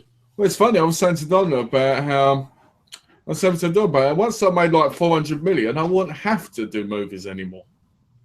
I mean, why put yourself through that 4 months of 16-hour days, missing your family, going here, going there? I said to her, I'd rather relax, sit back, and enjoy that money. Yeah, I mean, I think the last one he did was that one where he played Walt Disney. Oh, Saving Mr. Banks. Yeah. Toy Story 4 was doing as well. Well, that's the voice. It takes him like a week to do. that's easy. Yeah, but still, it's a film. Yeah. I will definitely watch that. Yeah. You're going to watch Toy Story 4?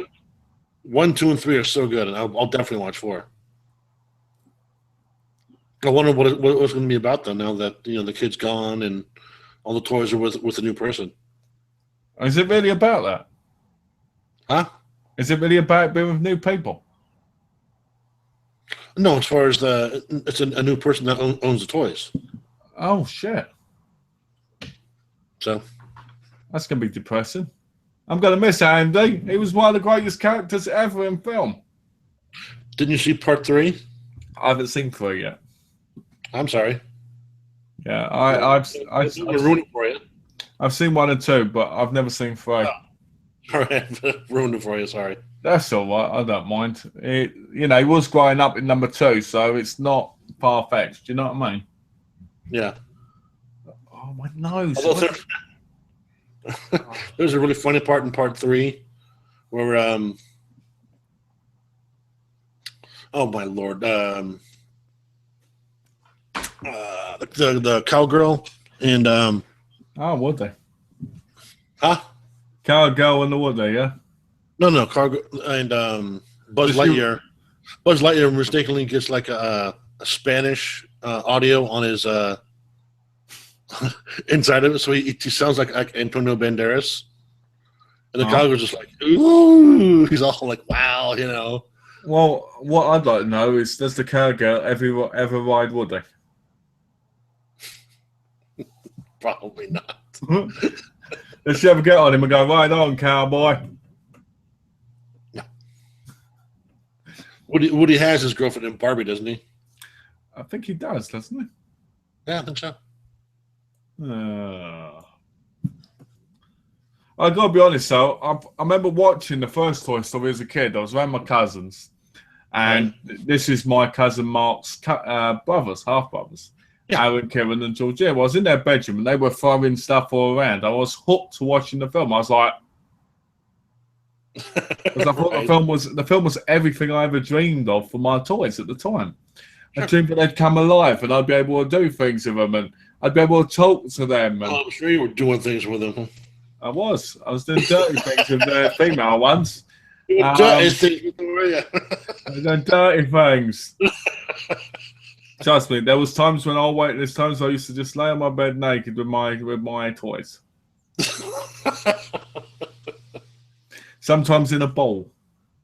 That's gross. And I'd have them in the bath with me. That's well. It was great. I'd try and drown ones as well and everything. It was interesting. I'll tell you one thing, Action Men, they took forever to fucking dry out. Of course, Yeah. you have zero patience. You're like, come on, goddammit. I used to have my Action Men. I used to have them on top of them, on the side of the bath. And I'd just have to do martial arts and go, whoa! And one would kick the other one in and go flying into the bathtub. If I wanted to, I could have been a action choreographer if I'd wanted to be, because I've got the skill for it. You think so? Yeah. You think so, huh? Yeah. You'll see one day. Uh-huh. One day I'm gonna make it back, and when I do, I'm gonna say that one. I'm gonna, the beginning of the films, they go in memory of. It's gonna be in memory of JQ, John Quintero, Lil John, and all this. And it's gonna have the date of when you didn't believe that I could do it. Oh Lord. Let's have a look.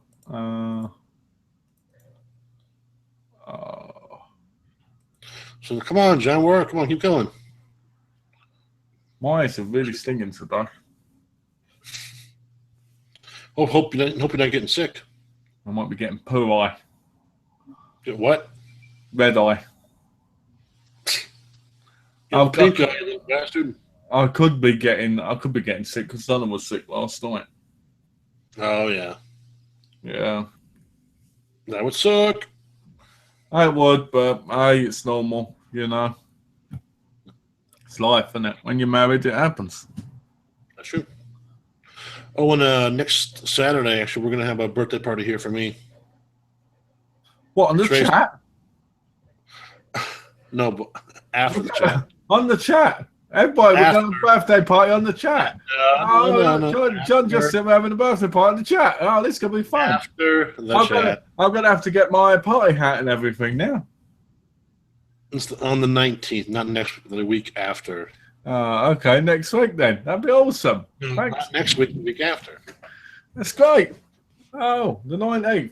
That's great. So I'll get my party hat and everything. Great. For the chat. It's going to be awesome.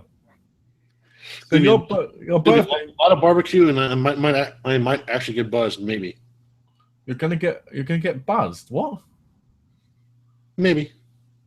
What does buzzed mean? Drinking. Oh, drinking. Oh, okay.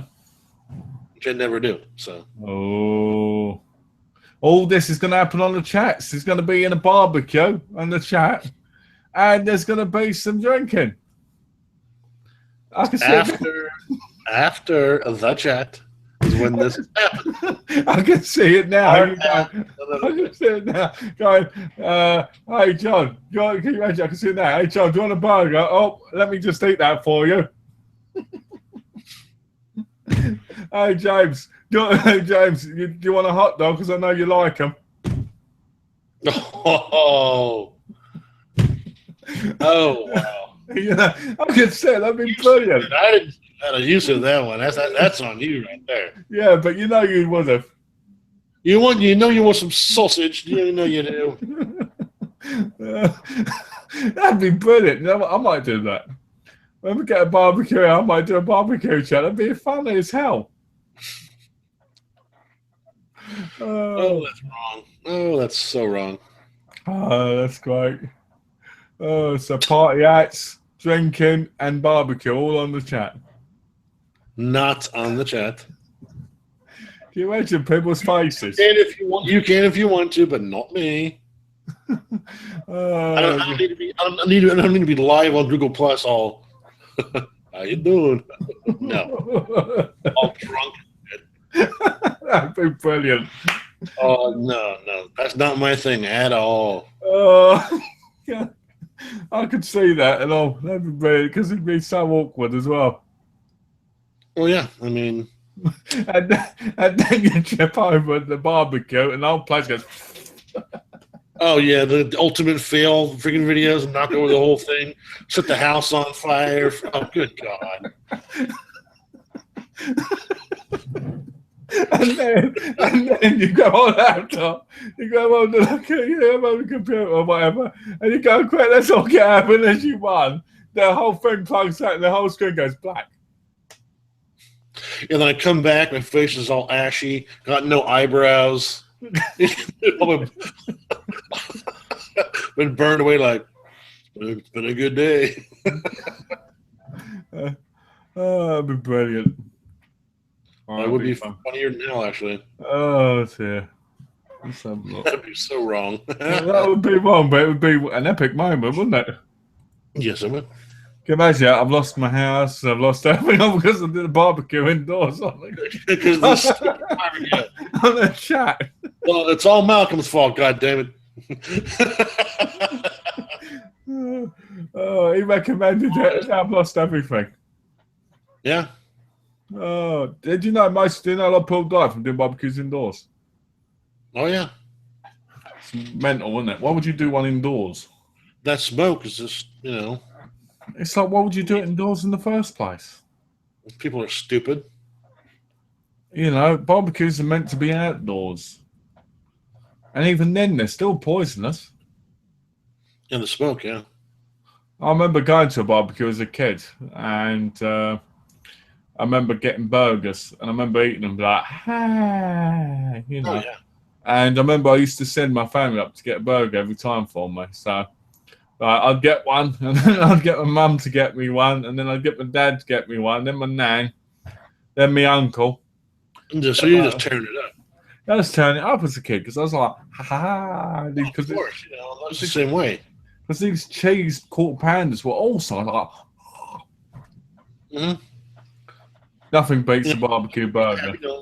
I used to start with a double, tear that up, come back, get a big old thing of freaking fries, tear that up, go back and get another double, just destroy that. And then top it off with another plate full of fries and another freaking burger. So let me get this right. You used to get a double burger. Oh yeah. Right. Then you'd open it up and destroy it. Then you eat some fries, and then you'd tear up another one.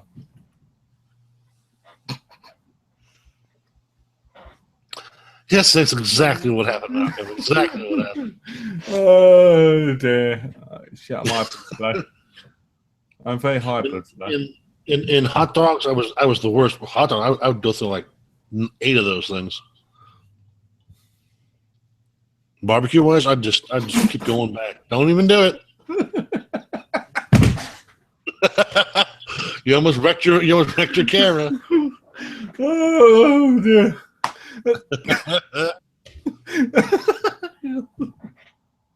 Oh, mental. Oh, how many hot dogs? Have you already forgotten? Did you say 8? Yes. Yeah, well, quite easy. It's quite easy hot dogs because they're not very filling. Nope, and especially if they're barbecued. Yeah, I find. Break open. I love that though. I never forget when I was younger. My nan and my dad went away, and I had this big eating marathon night. And it's gonna make me sound really bad, but I had 144 chicken dippers. Oh yeah. I 6 burgers. Right, and then an hour later, I had another 6 burgers, and I did myself 4 plates of chips. Damn. While my nan was away, and I was like, and I'm still hungry. Yeah, well, when you're that age, all you have is freaking hunger, man. And I used to love PB&J sandwiches. Yeah, peanut butter and jelly. I make if I was really hungry, again, everyone's away, it's just me. Make 3 of those. With the peanut butter just basically slopped on there. 3 of those, then have like 4 burritos, and then then hit the ice cream. Have a quart of French vanilla. Everyone comes home like, what'd you do all day? Not much.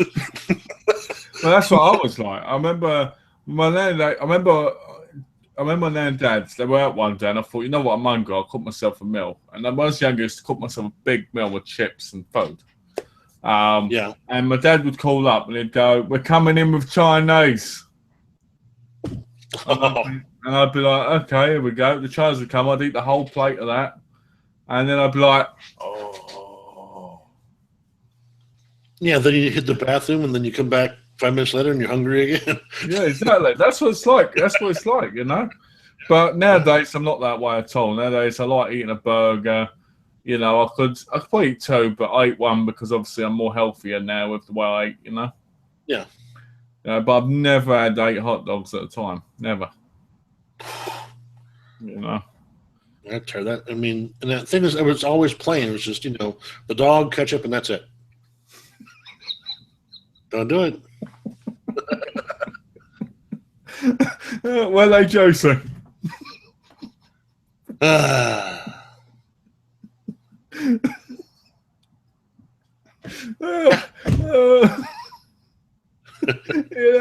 dear. I could go far worse, but I'm stopping myself. Oh dear.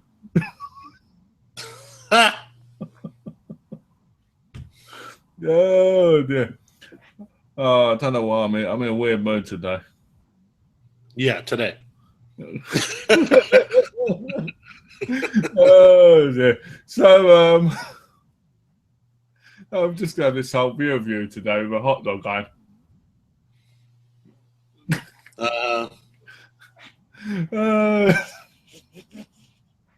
So why didn't you like the bun? Huh?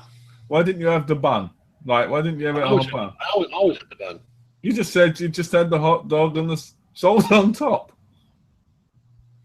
Right, I always had the bun, and then when I didn't have the bun, I always had the hot dog bun. So let me get this right. You like hot dogs and you like bums. Not bums, buns. B-U-N-S. But that's what Americans call the buns. Buns, yes. So you do like buns. B-U-N-S, buns. Hot dog buns, yes. Oh dear. So anyway, oh, this is weird. Let's have a look. I need to try and get off subject, otherwise I'm going to just keep laughing. Oh dear. For everyone's edification, this is what him and I normally do when we're on a regular chat on Facebook. This is true. Be goofy. It's just be goofy. So this is true. Oh dear. I'm trying to think. And my brain's completely dead. And before I forget, every Monday, 12:30, watch Malcolm, watch Dash, Movie Magic and Gaming Gurus. I think they're up to 41 now. It is, isn't it? That's mental, isn't it? That's fantastic. So many of you watched now. Pieces of what I think I started at 14. You started at 14. Wow. And Yep. how many, and now you just watch Pieces, didn't you? Because of work. 27. I've seen 27 of your chats. Wow, that's crazy. That's insane. You've got to be the number one fan of the chat, surely. Oh, absolutely. I love that freaking thing, man. It's got to be. When I was out of work, you guys pulled me through that stuff, man. Well, it was great having you there, you know. Yeah. It does seem weird now, though, you know, but now you're not in the comments, it does seem a bit odd because it's like, I could comment for like 10 minutes and that's it, you know. Yeah, you'd be commenting all the time and bringing some real good stuff. I was going with the first question, the last question. Yeah, You know? now you come in for a few minutes because that's, you know, what you can do at the time being. And it feels like everybody else goes really quiet. I don't know. I don't know, James tries and Last Avenger and 2004 Punk, they try. They try, but they don't succeed. Is that what you're saying, John? But they fail to be as good as I. Yeah, I mean, the chat's nice still. Don't get me wrong, the chat's nice. But Oh, I of course. mean, you always bring a lot of comments, you know. Tons. And sometimes the chats are just, Like they'll be commenting and there'll be great comments. And all of a sudden the chat goes dead for like an hour. I've noticed that. It's really weird. Like everyone be commenting, all of a sudden it just stops. I don't know if that's because of YouTube or if that's just because everybody just goes, I don't know. I mean, I know Texas Donna does, jumps on there once in a while too. it's always good seeing Donna there, you know. I wish my Donna would watch, but I think she'd end up yelling at me if she did. Probably. Come walk in there, smack. I can see it now because if she knew how I was on solo chat, she'd probably be disgraced. Because she wants me just to sit there and be like, yes, this is what I do, and I Be all like, docile, me, I'm very, that's why when you look at the videos when we're out, I'm a lot more stable. Let's put it that way. and like I told you before, your early videos, you're just like, hey everybody, this was a great movie. I enjoyed it a lot. You should really come check it out. Bought it on Amazon for like $10. It was a great deal. Have a good day. It's like, good Lord. But that's and now you're like, Roger. But that original way is how Donna wants me to be when we're doing stuff. That's why I don't record when we're out sometimes, because I'm like, if we recorded when I was out and I was able to be more free, the videos would be a lot more entertaining. Yeah. Because I do things like jump in the water and shit, because that's the type of person I am, Just being good. But just being me. But Donna won't like that, so I don't do the videos. That's the British side to you. Yeah, exactly. So that's why I don't do them, because obviously Donna, Plus, I look at them and I find something quite boring, because I look at them and I'm like, well, I can't do certain things because Donna says, don't do that and don't do this, Mel. Please don't do that. And I'm like, right. So.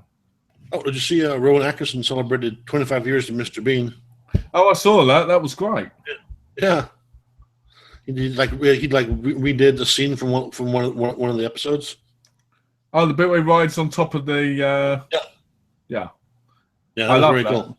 I wish he'd bring Mr. Bean back. I wish he'd bring back all of his old characters.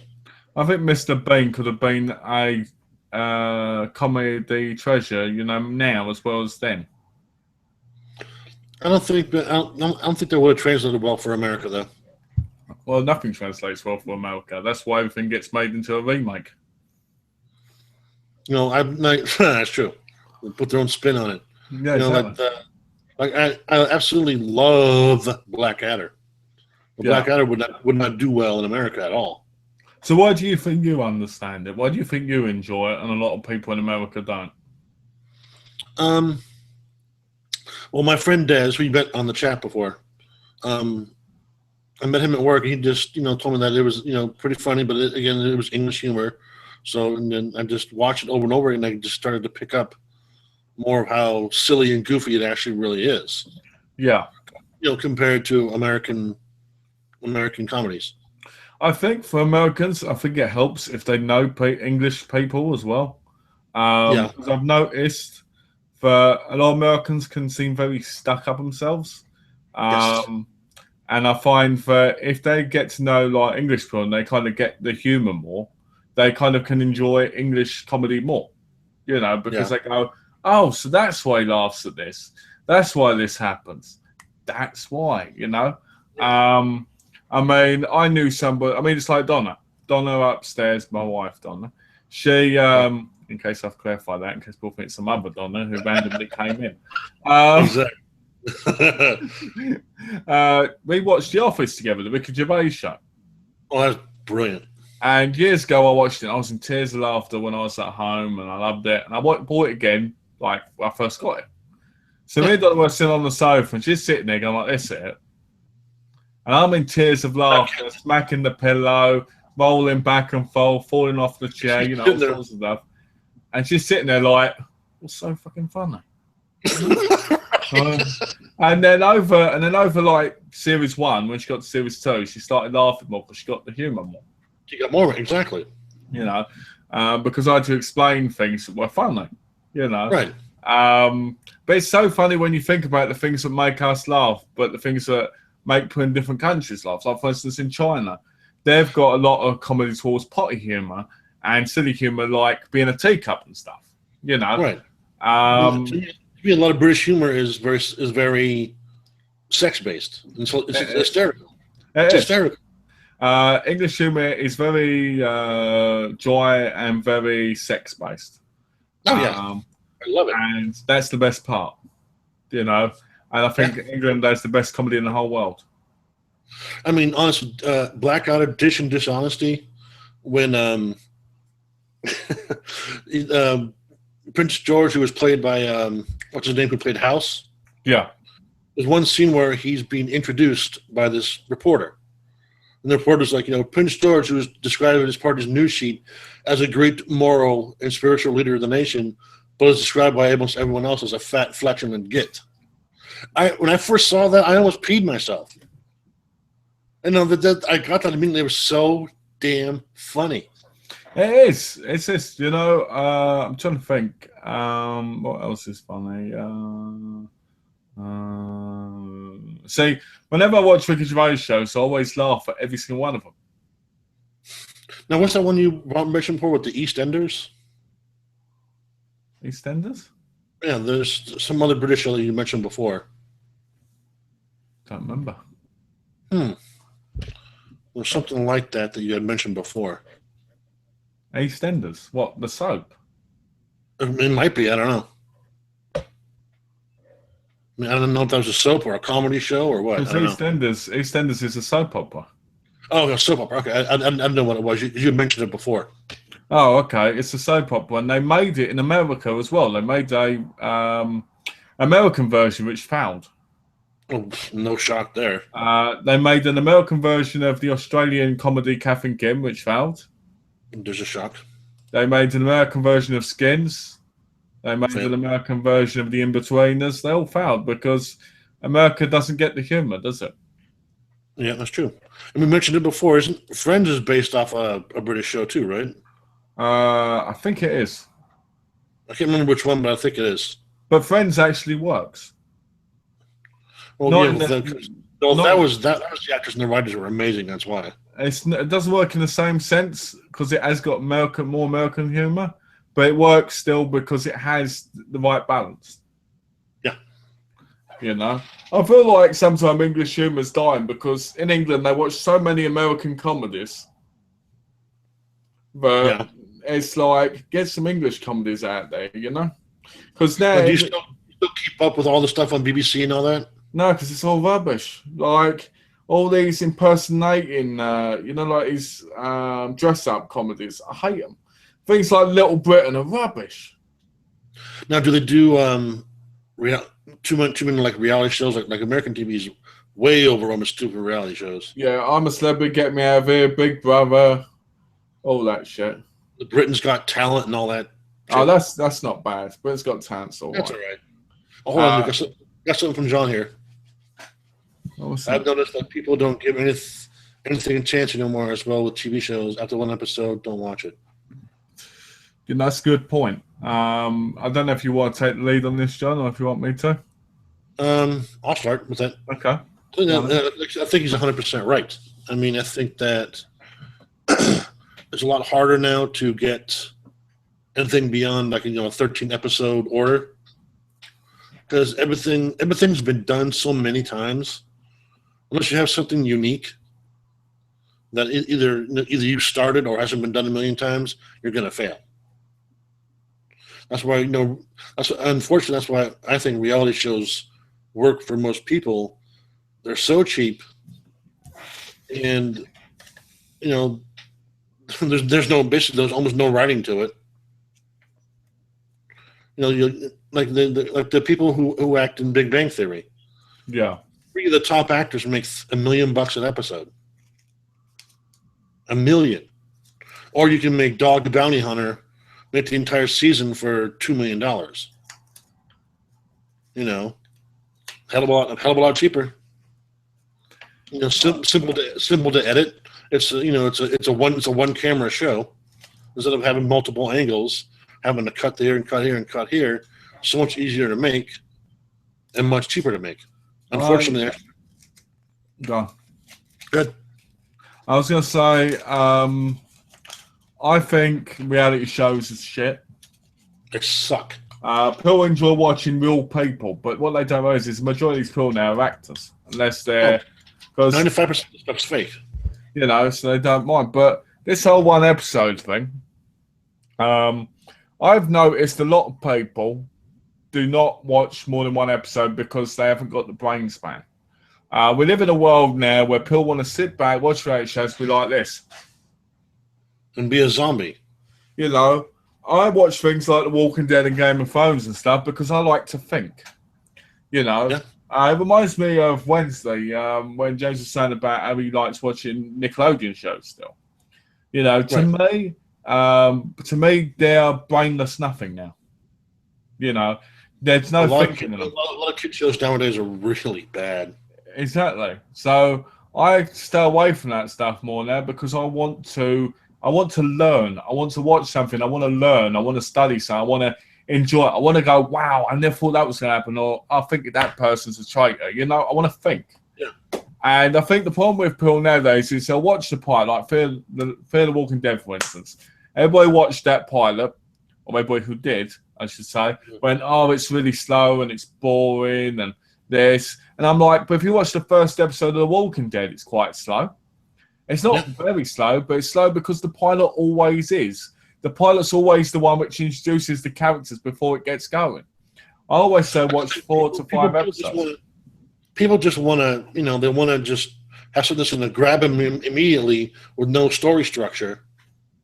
And, naked woman here, explosion here, laugh, laugh, laugh, end of the show. Yeah. But, you get shows, again, like Walking Dead that want to build the characters. I think there's a character in season 1 where you don't actually see their face at all. But they fight for the humans, but you never actually see her. Yeah. Something like that is cool. It's different. Well, the thing is, it's like Prison Break. Prison Break was one of those shows where you had to keep watching to get the story. Right. And each episode had a cliffhanger. And it was exciting, especially the first 2 seasons. They were the best. But people get fed up with stuff like that because they want to get everything in one episode. They want to get everything going in one episode. And you can't because it doesn't work that way. Yeah, but I think stuff like that, and we talked about it before, is that shows like that are doomed to fail. Yeah. All right, and it's called Prison Break.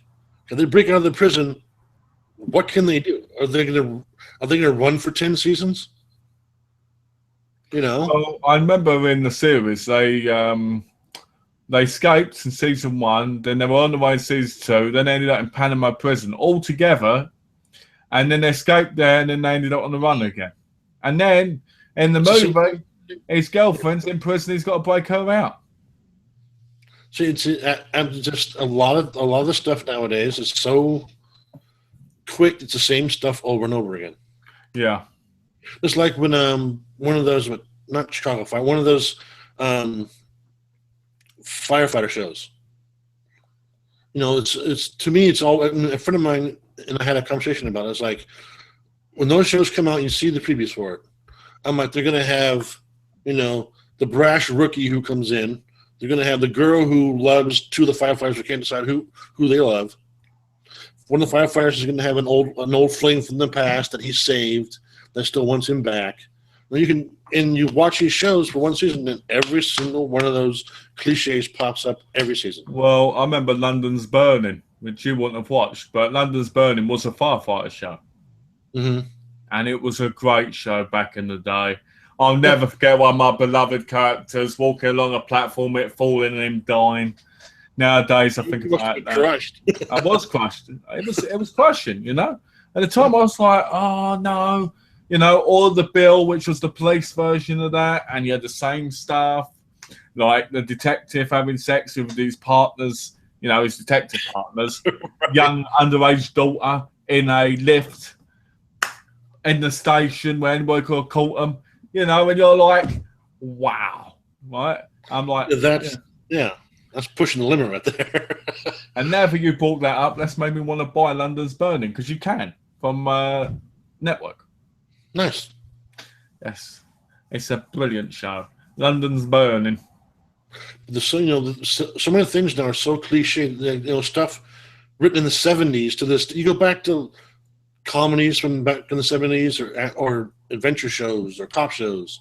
It's all the same stuff, almost all the same stuff from today. Just written differently. Just written a little differently with a little tweaks in the characters. It is, and things like fucking hell, £72. Fuck off. Yeah, we can't ship to the United States. Well, fuck you. Oh. Anyway, yeah, I mean that's why things like Game of Thrones now are so amazing to watch because they're so new and fresh. Yeah.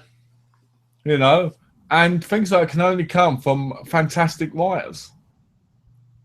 I mean, I watch shows. I mean, I enjoyed Dexter. Well, I did until the 7th season. Well, the 5th season. The 5th season back that whole series for me.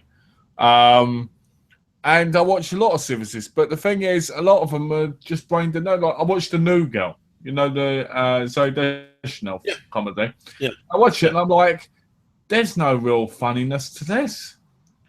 This is just another flat mate crappy comedy that I'm watching because it's brainless. Yeah, and it's again the same thing over and over again. She's being silly. You know what's going to happen. You know who she's going to fall in love with. You know who the friend is. It's all the same formula, and it really sucks. That's why stations like USA will never have their own shows now. I mean, Rizzoli and Isles is kind of. I mean, it's kind of formula. What's the word? Formulatic, whatever the hell the word is, but it's a bit different too. They have two female leads in a cop show. That's a bit different. What happened to the days of shows like this, John? Miami Vice. That was the greatest, man. Brilliant show, fantastic cast, and it never got boring. I remember they had Lee Iacocca in one of the episodes, and Phil Collins. Yeah, exactly. Because that's when TV was great, In the 80s, that was my era. That was it for me, man. There we go. We've got a question from John. All right. What do you guys think of Sherlock and Elementary? No, Sherlock that's the one with Cumberbatch, right? Yeah. Really good. I wish they had a lot more episodes, though. Good God. I have to be honest, I haven't watched either. Elementary I haven't seen, but I mean, anything with Lucy Liu's got to be decent. So I own Elementary season 2 because I picked up cheap, but I want to get season 1 to watch it first. And Sherlock, I've never seen it at the right price for me to buy. Elementary, but the guy who plays the lead character is actually brilliant. So I've heard it's brilliant. I know it's got a massive following. It's huge in the ratings. So. And I would love to watch it. And I am surprised there's only 3 seasons out. Or series, I should say. Of Sherlock. Well, the fourth's coming out. The fourth's starting in this month. So yeah, but I mean, it's amazing because you'd think there'd be a lot more series because it's a very popular show. True. But that show has made Cumberbatch a lot bigger. Oh, yeah. I mean, I can't wait to see him as Doctor Strange. I'll actually a show you need to watch. Soldier. What's that one? It's got Robson Green in it, and basically they're soldiers, and basically he falls in love with his mate. No, that's more of a James show right there. I don't know. I can't remember what the show's about, but I remember it being really good back in the day. But I was going to say to you, I want to see Sherlock. I just haven't been able to see it at the right prices because it's always been kind of like really expensive. Well, it's got like 6 episodes. It's like $40. Are you kidding? Yeah, that's what I mean. And I'm not going to pay that. I'm not going to pay that for that because that's a ridiculous price. No, I'd pay that. No way. Not Exactly. a million. Hello. There's one. $9.99 for series 1, 2, and 3. Of what? Of Sherlock, but it's the French release. So probably French subtitles burned into it, probably. Probably. Let's have a look. $16.99. Oh, there's the English one. I could get the English one, I guess, because the English one's a lot cheaper to buy. That could work. Let's have a look. But I kind of want the slipcovers that are on the American ones. I know it sounds terrible, doesn't it? No, not at all. I know you really enjoy the slipcovers. It makes it's a little more security for it. Yeah, I mean, you know what it's like. You got that slipcover on your one. You were really happy with that. Oh yeah. You know. And the slipcover for finishing the game is pretty cool too. Well, it's mental because if you look at this, right, it is cool actually. I really liked it when it came. Series 3 is $35.95, and that's without postage on top, right? Damn. But if I buy the English version, it's $40 for the 3 series. That's odd. So you're getting 3 times as much for almost the same price. Yeah, exactly. Huh. I might just buy the English version because that way it'd be cheaper, and it is region 3. So I hate when you search Sherlock and you get the bloody movies now as well. Oh yeah, IMDb's not real good with that. I'm looking on eBay. Ah. So I'm just trying to Sherlock season 3 special edition.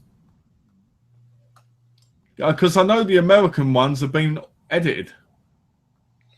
Like always. So that's another thing that makes me want to get the English versions.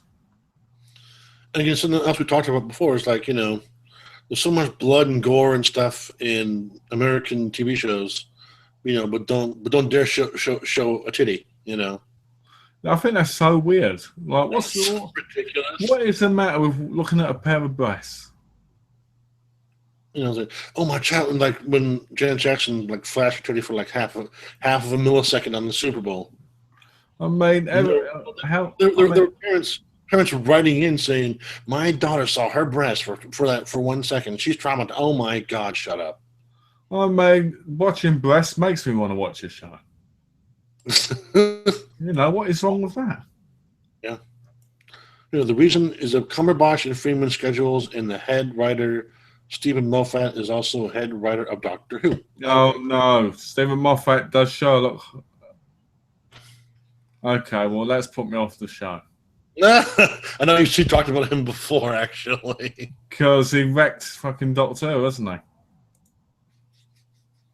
he? They're doing a crossover, didn't you, with Doctor Who, if it hasn't already happened. Really? Yeah. It's going to, Doctor Who's going to time travel and be in the same world as Sherlock. That sounds stupid. It is. Just looking. Really stupid. I'm having a look. Well, the English one's a region 3, so I might just pick that up. Problem is, it's a much better deal anyway. Yeah, true. Because I'm not going to pay $30 for one. Hell no. Let's have a look. You can pay $34 and get all 3. Let's have a look. There we go. Yeah, I'm sure this is region 3 as well. Let's have a look.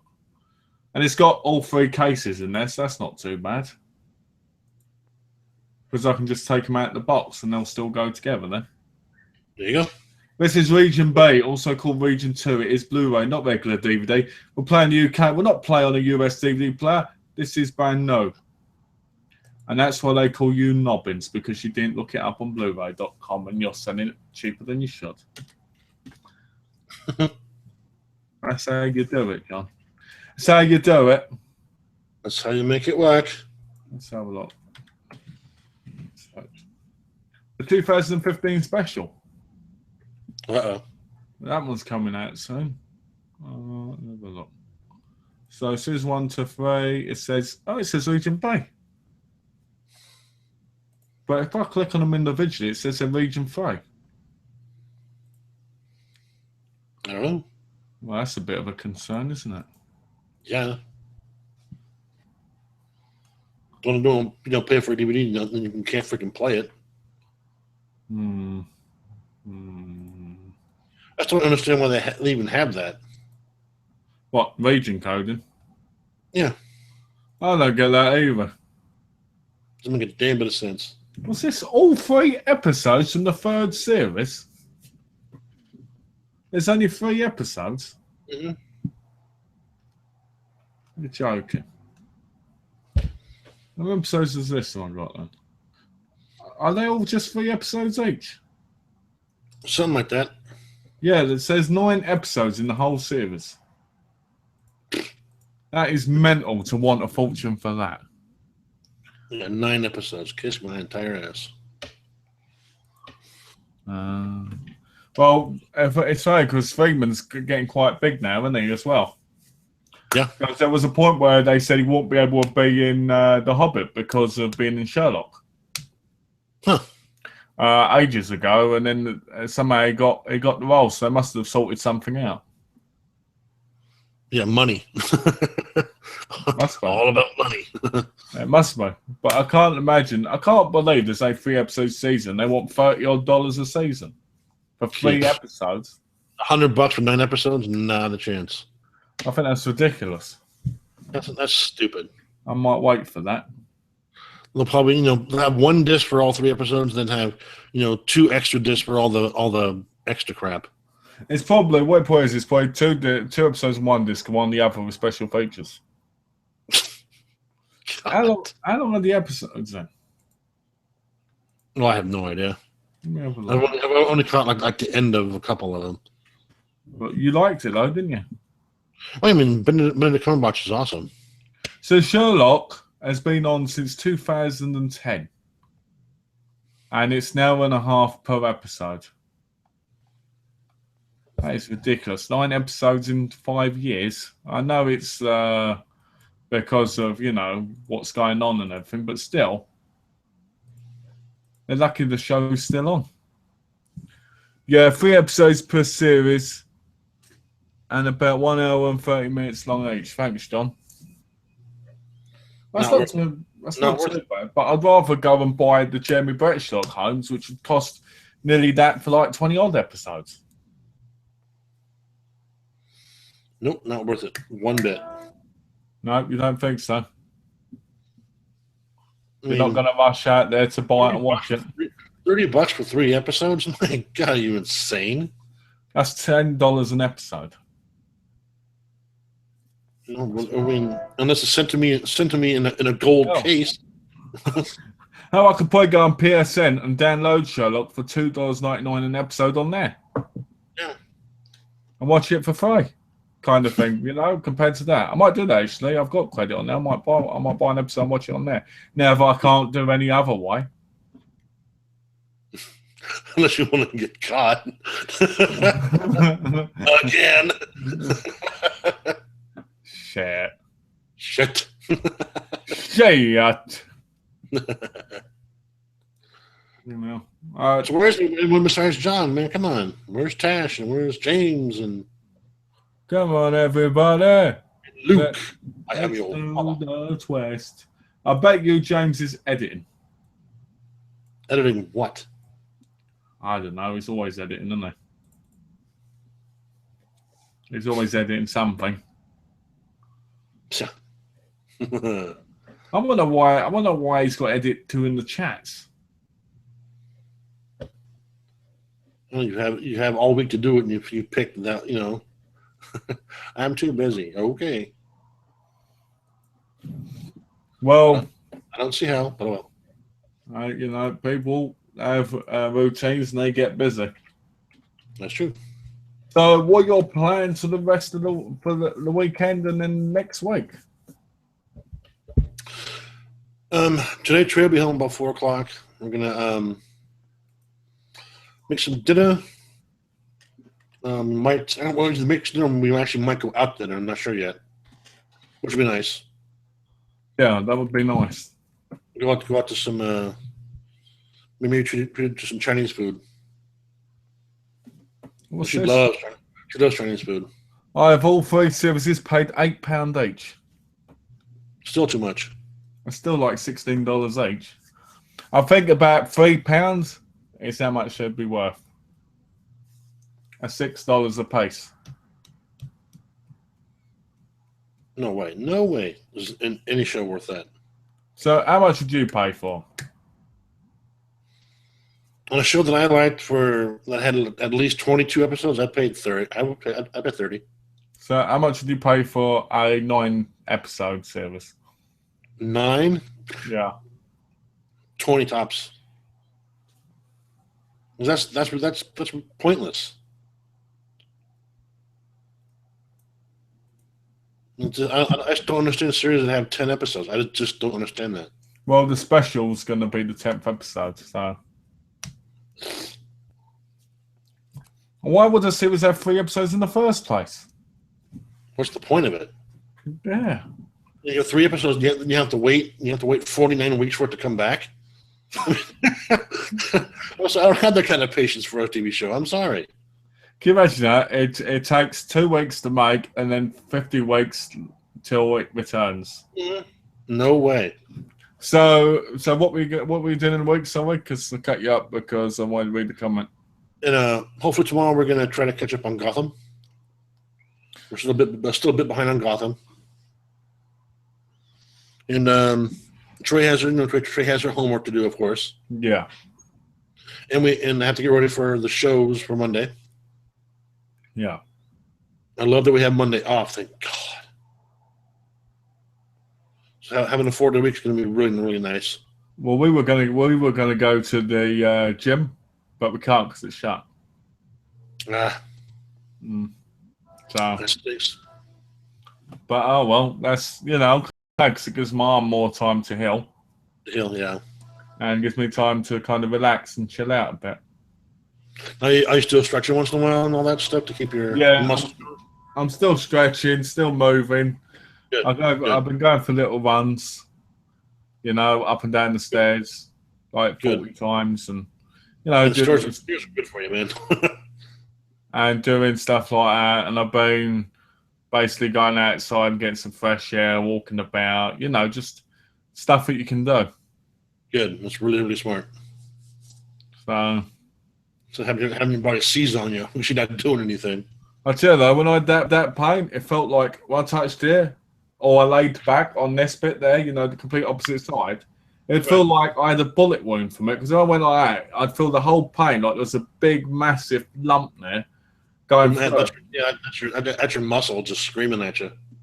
It was horrible. Mm-hmm. And my arm had tingling down the fingers and was barely able to move it. And Donna was like, "Oh, sure, you don't need an operation." And I was like, "If I need an operation, it's your fault." Mate. I'm sure that really made her day. What a dick. But if it taught me something, it taught me to not do what they say at the gym and kind of just do my own routine, what I can do. Yeah, instead of them trying to push it. Because those sheets are ridiculous. I mean, I'd expect those sheets for somebody who was like 4 times fitter than me. Right. Somebody like me, my weight, you know what it's like, Yeah.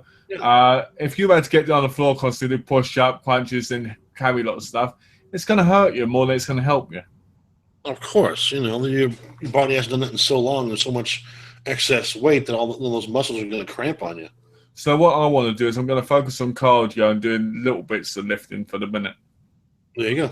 Because I could do about 40 miles on the exercise bike in an hour and a half anyway. So I'd rather do that because that way I'm burning off good calories as well.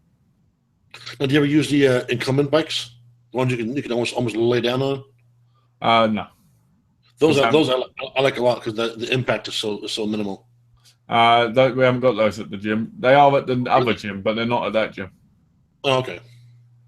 But you see, I can sit on there, I can watch some TV, I can do the exercising, and I can relax. Yeah. If I push myself in the lifting room and I'm doing it too much, I'm just going to be in more and more pain, and then I might actually tear something, need an operation at the minute. I don't think that's a good idea. Yeah, that's the worst thing you can do. I mean, I've got muscle, but the problem is because it's just it's like I'm waking up mode. Do you know what I mean? Mm-hmm. And I feel like if I push too hard, I'm just going to tear it. I'm going to hurt myself, and then I'm going to end up in hospital. with like a $30,000 operation. And I don't want that. I don't want to have my arm cut open because I tried to get fitter. Too much. You know And the what I thing mean? is, next about waking up, when you wake up, do you just jump out of bed and start going? No, you get up slowly. And the same thing with the workout. You're okay. Well, don't start with 80 pounds. Start with freaking 35. Well, the thing is, it's like 30 reps that way. It's like my legs. My legs, they had me pushing leg pressing 175 pounds. After I do that like 50 times, the next day I can't walk straight. You know, if they've got the back pressing, the thing you go back on. Sure. They want me to do that at 200 pounds.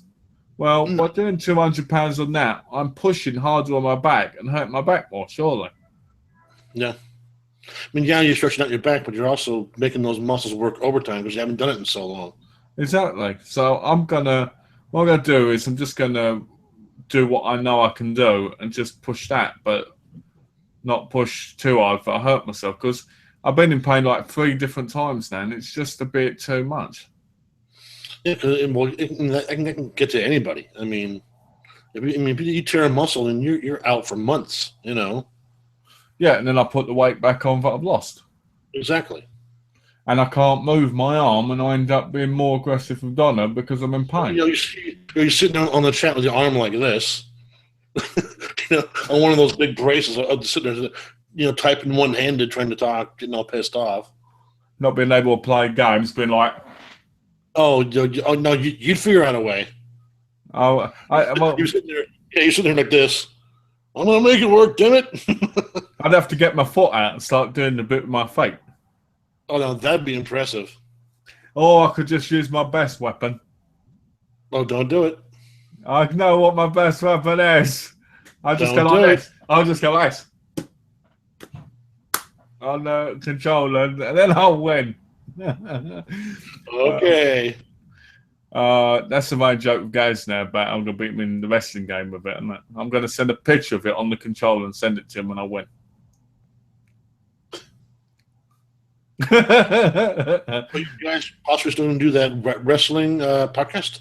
I don't know yet. He asked me, and I'm like, okay, we'll do it. But I said to him, because he's going to be the one in charge of it, I said, once he figures it out, you can let me know about it, and then we can, get going with it. Yeah. Because I know he asked his friend John, and John apparently said he wasn't sure if he wanted to do it or not, or said he didn't want to do it, whatever, that's between them two. But I know he wanted to do the podcast, so he asked me, right? Yeah. And I said, sure, and we're figuring it out, but we haven't talked about it since, last week. So I don't know what's going on there. I want to do it, but I'm just not sure, because I don't want to do that thing where I'm talking to him and taking charge of it by saying, oh, we need to do it this way, do it that way. I want Gaz to be able to figure it out himself and then him tell me. Right. I'm not sure how having 2 hosts in different areas of how that would work. See, I don't know. Obviously, you can do it, but I'm not sure how. I've never tried it. I told him we could just do it on YouTube for the minute. That's true. That would be easy because we do it like this, didn't we? Totally. I said we could do that for the minute and then figure it out later on. But the thing is, it's like I said, since Gaz is the one running it, he needs to tell me what he wants to do. I don't want to tell him because it's not my place to say, oh, you know what, you need to do like this, blah, blah, blah, blah, blah, because, it's his idea. Right. So I'm just waiting to hear more from Gaz about it in a minute. Hopefully you guys get that going, but that would be cool to hear. Yeah, it'd be interesting. I would like to do it because I think it would be interesting and it would be kind of fun. I think you enjoy it a lot, actually. What's that? I think you would enjoy it a lot. I would. The thing is with me is I know the problem is I like to go in detail on some things. Like if I'm talking about wrestling, I like to go in detail on certain parts of what I think of certain things.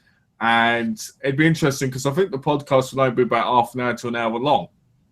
If you use the service I use, the free one's only half an hour. Yeah, well, I said we should look at getting the 45-minute one. If we do it on there, if we do it on YouTube, it's free. Exactly. But I'd rather do it on somewhere like Spreaker because you get more advertisement. Yep. But at the end of the day, You can put it on Facebook, Google Plus, Twitter, iHeartRadio, SoundCloud. You can put it everywhere. exactly. So I'd like to.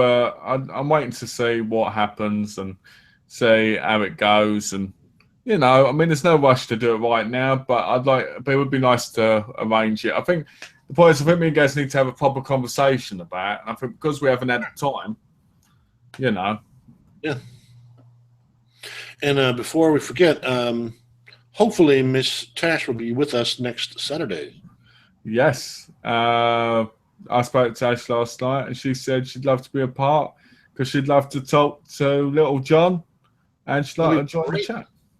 That'd be great. I'd love to have her on here. She can't wait. She's looking forward to it. Excellent. Because I thought it'd be nice because what I thought was nice was Tash saying, she'd like to be a part of it because she was part of your original one, where you had your one on, sadly, but just stayed on Google. So she'd like to be in one, and she'd like to catch up with you, like a nice chat and stuff. And I thought it'd be nice. Do you remember my original joke name for that one? Yeah. What was it? Two lads and one onion. No, one bunny lass and two wankers. That's it. One bunny lass and two lankers. Well, I don't think that would have passed, but Probably wouldn't have worked. Can you imagine how angry Phil would have got? Oh my God, that would have been bad. That would have been so hysterical. It'd been great though. But I think it'd be nice, because I think it's funny because you were watching like the Moon Major Game Gurus, and you've only really had one chance to talk to Tash, haven't you? Really? Yeah. So it'd be nice to be able to have that chat with Tash, and me sit back and fall asleep and be asleep for half an hour at the beginning. So it'll be good. Like you said earlier, like half an hour in the chat, you're like, Malcolm. Yeah, that'd be good. I'm looking forward to that. I know you are, and it should be a lot of fun. Great. I cannot wait. Yeah, I said because I said to us just now, I said last night because I was like, by giving a week notice, that way you're giving the person a chance to, know what they're doing. Yeah. Because if there's one thing it's when you get asked something, it's like, can you do it the next day? Because even if you're not busy, you're still like, I might be busy. Why didn't you ask me before? You know what I mean? Right. So that's what. Yeah, exactly. That's why I like asking or mentioning it a week before. And the good thing about doing the game with Tash is on Friday I'll know if she's able to make it or not. Yeah. So that'd be good as well. But if Tash is watching, we look forward to seeing you and enjoying you in the chat. Well, that sounds bad. Very, very much. Hopefully, it'll be great. Very, very much enjoying you in the chat, Tash. That sounds so bad, but it'd be nice. Yeah, I know it would probably be a bit early for it because you guys game pretty late. So yeah, luckily for Tash, it's about 5:45, 6 o'clock her time, so she could get some good hours in of sleep. Good. As me, it's like 1 a.m. till like 9 a.m. So we both could get about 8 hours. So you're good then. Yeah, so it should be good. Yeah, and then you can ask Tash about the game and yourself then as well. Exactly. You'll be able to see the other side of the coin. We're going to see. I get to see past all the lies. Exactly. You'll be able to hear Tash tell you the horrible stories about me shooting her tires out and stuff. Oh, I can just hear it now. You fucking brat! You told him that. So I love that. Oh dear. I'm sure it won't be Pratt. I'm sure it'll be asshole. Probably. But it's all good fun. That's gonna be great. That'll be good. You guys are still doing the regular chat Monday, right? Yeah. Even though it's a holiday? Yeah, we're still doing Monday. And as far as I know, we're still doing Monday because it don't really matter. It doesn't really affect us, does it? True. Plus, I don't know if she had plans for it because since it's a holiday and all that. And I don't think so. I don't think Tash has plans. I'm not sure. If they are, they're probably before anyway. true. Because it's like 9 o'clock in the evening, isn't it? Yeah, so, probably after anyway. So my plans for the week are watching. I want to watch a couple of long movies today. Like I want to finish Heat and Braveheart or something. Sunday I'm going to relax. I'm going to play Metal Gear later with Donna, hopefully. Excellent. I want to play it for Saturday and Sunday, maybe Monday evening. And Tuesday I'm relaxing again, which is great. Tuesday we're going out somewhere. We might be going to the Japanese buffet. Nice. Yeah, because there's a new Japanese buffet nearby. So I thought, okay, we'll go there, Wednesday I've got to chat with James. Came in with Tash. And Thursday, Wednesday's the gym as well, sorry. So I've got gym, morning, afternoon, James, evening gaming. Thursday's probably another day where I'll probably figure out what's going on later. Right. Sometime in that time, I'm going to be talking to my cousin. Thursday, I talk to my mum. Friday, the gym. And then Saturday, I'm here with you and Tash. And Friday, gaming with Tash. Cool. Quite a good week. I'm quite lucky lately because I've been gaming a lot. And I know you love it, so. I do. I love my gaming. I've been making some Mad Max videos and stuff, so I'm going to upload a Mad Max video maybe later. It hasn't got me talking on it though, but it's got like loads of jumps and stuff like that. So it should be interesting. The deaths in the game are very crap. That sucks. My nephew keeps wanting me to buy an Xbox One. Oh, so what are you gonna do? No, I already told him flat out. I'm going to buy the PS4 first, no matter what. There we go. That's what we want to hear. Because on the PS, he does Battlefield 4, I guess, thing every Friday night. Oh, I see. He does Battlefield. He wants me to jump on Xbox One with him and play that and do it. I'm like, no, I promise people I get the PS4 first, and I play and get Grand Theft Auto 5 first. Good. If you were on Battlefield 4, you'd be absolutely destroyed. It's terrible. Not because it's a bad game, but unlike Grand Theft Auto, you want to have a chance to move back because you'd be completely shot constantly. You'd be blown up. You'd be, Grand Theft Auto is a far superior game anyway. Trust me, I know. I've played it. I'm sure you do know. You know what I mean? That's why you don't see me and Tash in them. Yeah. But yeah. The pointless. It'd be great when you can get a PS4. I'd love it. Get my ass handed to me constantly. By a woman. It's all right. Hey, this is the best kind, eh? All good. It's all good. Oh, what's this? I have these to catch up on Instagram. Okay, let me have a look. Let me have a look and see what that is. It may be a virus. Let me have a look. I doubt it's a virus. A virus. I just love when people say that. People go, it may be a virus. Hello.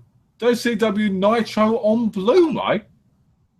Oh, nice. I didn't know you could get them on Blu-ray. Where did you get them from, John? Because I'd like to buy them myself. Because I've got them all on DVD. That's interesting. You've got Halloween Havoc there, or no? Ah, nice. Yeah. Did you see it? I saw it. Yeah, it's cool. Okay. Cool. Had the holster and click, whatever the click is. I might. KLIQ. If you could tell me where you got them from, I may go and pick them up right now. Buy them right now, damn it. Because they won't be any better on the Blu-ray disc. It'd be nicer because I could just put them and they're in the cases, Cool. Cool. I know you have a ton of wrestling videos. So I do. I've over 10,000. I've nearly every show. I've every from WWE and WCW, but I would like to upgrade because I want them in cases. I don't want them to plain. You know what I mean? yeah, plain clear ones. Yeah. Yeah, I don't mind that for things, but when I want to archive my wrestling, it's like I don't want them all to be in like paper sleeves and shit. Right. So a nice collection, John. So what's been happening in wrestling? I have no idea. Do you have any idea? No. I mean, I haven't. I mean, I catch stuff once in a while. What did you Trey used to be heavily into wrestling. Really? Oh, her and her dad would watch, Monday Night Raw. She watch all the pay-per-views, all that stuff. Was it? So she was a proper wrestling fan, not one of those people that goes, "Oh, look, all those hungry men." Oh no. She follows certain people and watched it all the time. She went to a couple of events in Oakland. Oh yeah, she loved it. You can't. I do them, but shh. Oh, hey, mate. Nice. So now I have to befriend you, eh, John? I say now I have to cozy up to. What an a-hole! Now I have to cozy up to another John. So that's what you and I are. Oh, okay. So now I have to cozy up to another John, and thought you were a buddy. I see. Okay, all right. Now people are gonna say to me, "Oh, Malcolm likes his Johnnies. Likes his Johnnies." No, but it's great. It's cool. You did really good with them, John. They look professional. They look really good. They do. What do the backs look like? Because you can't see the backs. It'd be nice to see what you did on the back. Can you buy the clear cases? Yeah, you can buy the cases. But because at one point I was going to buy like 12 disc ones to have 12 disc cases to have like 3 months in. Interesting. But yeah, I've got most of them on hard drive at the minute now. Because when I moved, I was like, I can't carry them all this. So I put as many as I can on a hard drive, and then I'll have the others because I got like 3 big massive like 800 disc things full of pirate. Then I've got like 4 hard drives full of it. And, damn. So it's interesting. Yeah. There was a guy on iOffer who used to sell covers. He used to have these things. He used to sell them by the month because I bought some collections off him at one point. And he was charging $200 odd per year, right? With the cases, and the cases were like $88 altogether. Damn. And the artwork and stuff, and they were quite nice. But he ended up getting a lot of trouble because this forum wanted him to put them on there so he could print them off there or something. Well, that's also copyright too. Yeah, well, iOffer images and all that, Well, people on iOffer don't care about that, do they? Some people do. It's like if you go to buy off iOffer, they want you to buy Amazon gift cards for them, or they want you to do Bitcoin, and I'm like, PayPal's the only way I'll do it. Yeah. Because you can't get your money back that way. Exactly. And I think that's the whole point. You need to have money save thing. Because there's so many great shows I'd like to watch which are on iOffer. But you won't use it. But I want to be able to pay by PayPal. And even though they're not official, they're ones that will never ever really be released. Exactly. So I'm like, yeah, I wouldn't mind picking that up, Like, I'd like to pick up the whole series of Wishbone. But it's not available, right? But you can't buy it. There's a couple of episodes out, like 1 episode DVD's out. But other than that, you can't. I don't understand people that want to buy Wonder Woman when you can buy the box set. Yep. Stuff like that. I don't know. Stuff like that I don't understand. That's really nice. Yeah, here you go. I have a friend who does the covers for me, and I do him copy of the disc for him then, and I'll show the backs now. Okay, cool. That's nice then. That's a great system because he makes the covers, you give him copies of the discs. That works pretty well. Hopefully, he'll send us the link.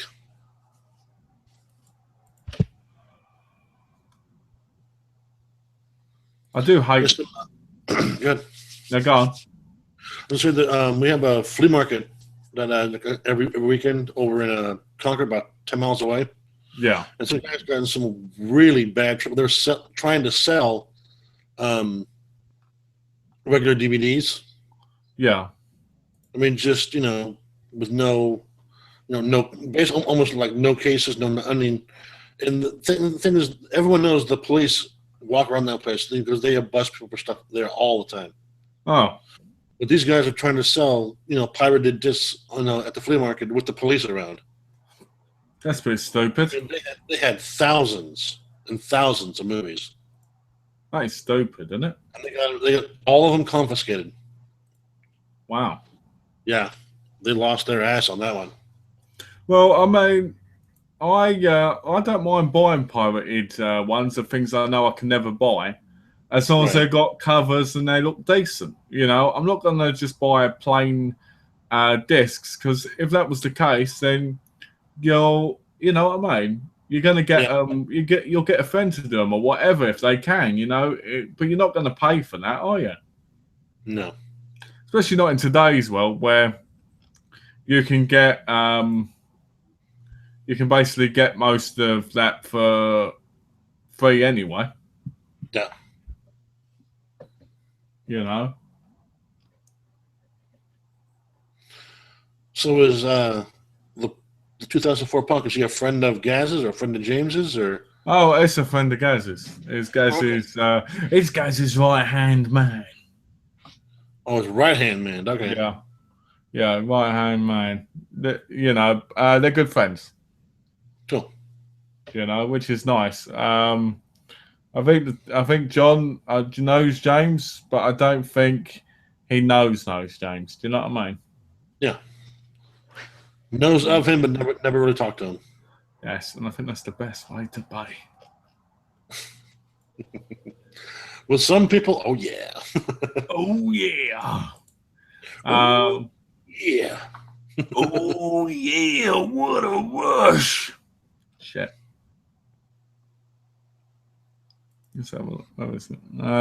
But I mean, wrestling wise, I watched last week's War, I think it was, and I really liked it because I knew it was going to happen. I knew John Cena or somebody was going to come out and they were going to say that Seth Rollins had to wrestle not only the World Heavyweight Championship but the United States Championship. And I do believe that Seth Rollins will lose the US title and keep the world one. I do believe he will. He might not, but I believe he will. The last thing I heard that John Cena got his nose broke on accident. That's the last thing I heard. I'll tell you something. When he broke his nose, it was like that freaking picture was like, oh man, that looks brutal. It was beautiful because John Cena. It's funny because people hate John Cena, but he is a really hard worker, And I mean, I'm sick and tired of him because he gets like rammed down your throat and shit. But I won't call him. I won't say he sucks or anything because I enjoy what he does. I just think he needs to stay out the championship area for a while. Yeah. Oh, did you hear what he did? He set some kind of record for the Make-A-Wish Foundation. Yeah, 500 wishes. That's a hell of a guy. Yes, people love him for that. That's amazing. People love him and everything, but people hate him. It's always the kids that love him. But adults hate him. They call him a abomination to wrestling. I don't think he is. I just think he's Hulk Hogan. Hulk Hogan was great. He was entertaining. He was awesome for the kids at the time. But he wasn't the greatest wrestler in the world. No. The greatest wrestler at that time was Ric Flair. Oh, without a doubt. And people... Exactly. And people who liked Ric Flair were the adults. Adults like Ric Flair, the kids like Hulk Hogan. And when you watch the matches, when you watch like Hulk Hogan wrestle back in his heyday, and you watch Ric Flair, you can see that Ric Flair outclasses him by a mile. Well, the thing is, to me, Hulk Hogan almost into a cartoon character. Yeah. With the sunglasses and the ripping off his shirt, and just say your prayers, on that other crap that he used to say. I take your vitamins. And then Ric Flair just come out there and just say basically "F you," smacking across the face with that wicked freaking forehead. You're wrong. You're wrong. Ric Flair did say "fuck you." He went woo. That was the FU. Woo. I used to love it when he used to walk and when he used to tell people he was a champ. The best time and best era for Ric Flair was the NWA days. He had some great promos, same as Dusty Rhodes, and the way he would talk to the ladies, like, "Yeah, ladies, let's go," and all this, and all the women would be screaming at him, and they'd want him and everything. I bet that was the best time to be a professional wrestler. Magnum TA was basically the Tom Selleck of wrestling. I would love to have been a fly in the wall in those locker rooms. It's funny because when you think about it, Ric Flair was big, right? He was big in the 80s and 70s. Sure. And he was basically going to be the champion, and Magnum TA was going to take his place. Right. Magnum TA was going to win the belt. Whether it lasted or not is another, we'll never know. But he was supposed to win that belt. But he ended up in a bike crash that ended his career. Damn. That's when Ric Flair ended up having another long title run. Right? It's an incredible story because Ric Flair and Dusty Rhodes had some awesome matches at Great American Bash, Starrcade, 84, and all that. And it was awesome. But the question is, Ric Flair, when it truly got handed down the torch, was from Harley Race, 83. I think it was 83. At Starrcade 83, him and Harley Race had a steel cage match. And it was one of the greatest steel cage matches I've ever seen to this day. I still love steel cage matches, man. Because not only do they bleed, but it is a full-on technical match. It's a proper match. Not like today where you have them trying to run up constantly. It's a real match. Yeah. But Ric Flair outshines Hulk Hogan by a mile. And that's the way I feel. If I had to look at wrestlers now, I think all the best wrestlers really are on the independents still. Yeah. What's the independence? What the NWO? Where all it is? NWO was a wrestling faction. Okay. It was what Hulk Hogan ran. That's right. In WCW. That's right. NWA is still going. NWA is still going, but it's very, very small time now. Most people don't watch it. It used to be on TBS all the time. Yeah, but it's nothing to what it used to be. The NWA at one point had territories all around America, right? And basically what happened is they've still got some, like in Florida, they've still got some in other places. But the problem is wrestling back in the 80s was wrestling. Now it's showmanship, it's sports entertainment. So basically WWE has pulled everybody into the big lights and theatrics. But people watch wrestling, they're like, that's boring compared to that. Let's watch WWE. Right? True. But what people don't realise is back in the 80s, wrestling was what the independence is now. It was a small crowd. People watched it on TV, and it was an incredible spectacle, Yeah, that's true. So my biggest problem is, people always go, do you think WWE is going to fold? Do you think it's going to go under? It never will. Not for a long time yet. But if it did, people would have to watch the independents again, have to watch proper wrestling. Because WWE is watered down. Because it's PG rated. I don't agree with people going, the PG era, we're wrestling. I don't agree with that.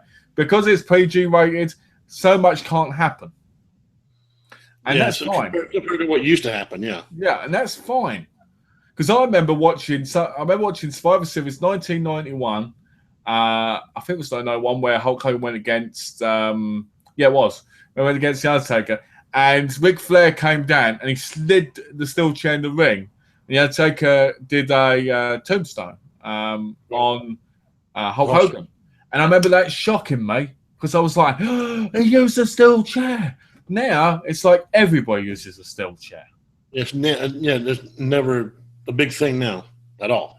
No, it's not, because people see wrestling like there was no real hardcore matches. There were hardcore matches, but I mean, it wasn't like a main thing, and it isn't now. But it was, like a few years ago. Sure. I mean, you had people like Abdullah the Butcher, Blackjack Mulligan, and stuff like that. I mean, Abdullah the Butcher was a full-on hardcore wrestler, same as Terry Funk and Mick Foley.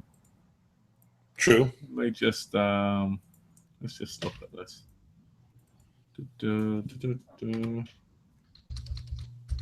Oh, Won't come up on mine. it says error on mine as well. Yeah. Now, who was that one manager in the NWA who was supposed to be a rich kid who's on a cell phone all the time? Tully Blanchard? Yeah. He had it was Baby Doll, wasn't it? It was with him. And, he always managed all the bad guys. Oh, you're talking about JJ Dillon. He had glasses, I believe. Yeah, JJ Dillon. He had like blonde white hair. Yes. That was JJ Dillon, because he used to manage Terry Blanchard, Arn and Ollie Anderson, Big Flair, because he was part of the Four Horsemen. Yeah. He was a great manager. Yeah, I remember seeing him a lot. What's this? So you try this one.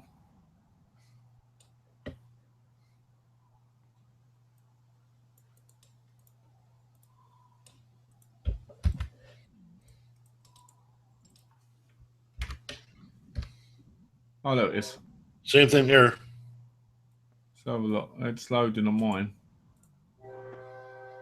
Oh, look, that is pretty good. That is great.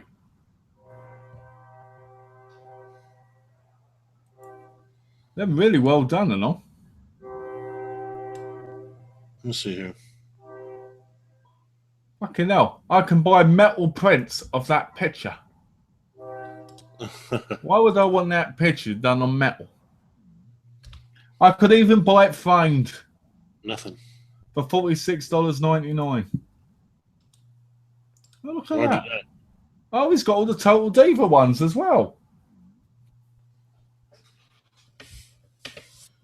You're like, damn. I'm like, nice. That would be great, I tell you. You would definitely enjoy that, that's for sure. It's annoying though, because you look at things and you're like, they haven't got the official ratings on them. Well, that sucks. I mean, they've got 12s on them, but that's not the ratings of them. Right. From what I remember, anyway. Oh well. But yeah, JJ Dillon was the big manager then. Yeah, he was actually pretty annoying and pretty cool. I saw your full custom set, John. What was that? He was saying check out my full custom one by clicking next. That was the ones I was talking about. Oh. So, I mean, it was an interesting time. It was one of the greatest times of wrestling, if you ask me. It was a lot more simpler. Well, there was the Rock and Roll Express, The Midnight Express, the Briscoe brothers, Gerald and God, Gerald and Jack Briscoe. What was his name? Young Blood. Yeah. Ricky Steamboat, before he became bigger. Yeah, Ricky the Dragon Steamboat. Oh yeah. I remember he was a lot younger then as well, which was even more incredible. Yeah, he's in his 20s, so he was all I'm trying to before big time. What's his name? Jimmy. He was a weirdo. Jimmy. I don't know. I'm trying to remember. I'm trying to think. I'm trying to think of.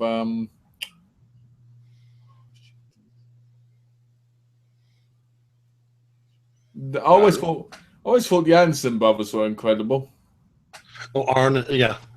even though they're not really brothers. Because Arn Anderson's name is actually French, I think. But With the Iron Sheik, he's actually from Iran. But who was his buddy that was his partner? Mustafa.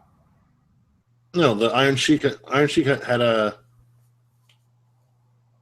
Russian. I think it was supposed to be a Russian buddy. Nikolai Volkov.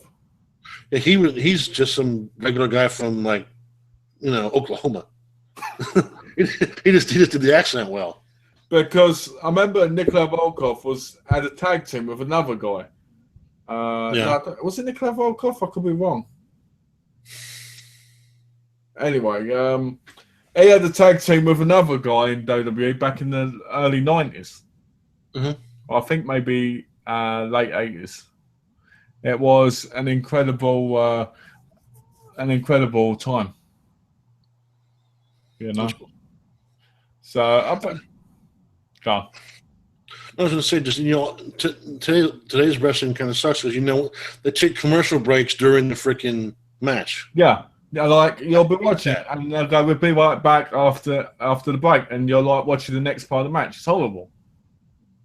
That's stupid. And so yeah. What's this? I think the barcode is of the night transfer to a Blu-ray is template for each. Worm sets are in 720 from the network. Oh, nice. I'm a little bit jealous now. You want them. A little bit jealous. I want them now. I'm going to have to come to England and rob you.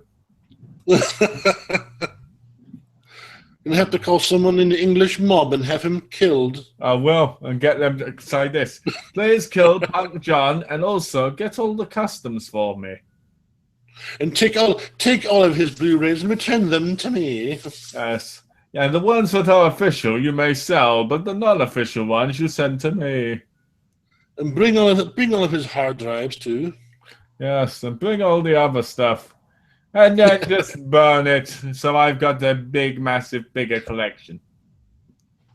The thing with me is, I've got a massive collection of official wrestling and private ones, but I do like having custom artwork because it makes them look more official.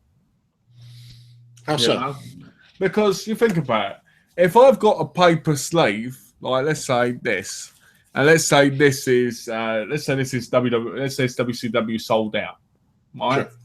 I've got it in this. By having it in this, it doesn't look very good if I have it on the shelf, right? Yeah, boring, yeah. I would like to have it in a custom case like John has because they look cooler, you know. And that way I can go through my collection and go, that's the one. You know, that's the one I want. But the thing is, at the same time, one, I'm not great at making, artwork. I mean, Tash could probably make them fantastically if I asked her. She'd do a genius job at that. But that's a lot of work. I'd never ask her to do that because that's too much to ask. You know what I mean?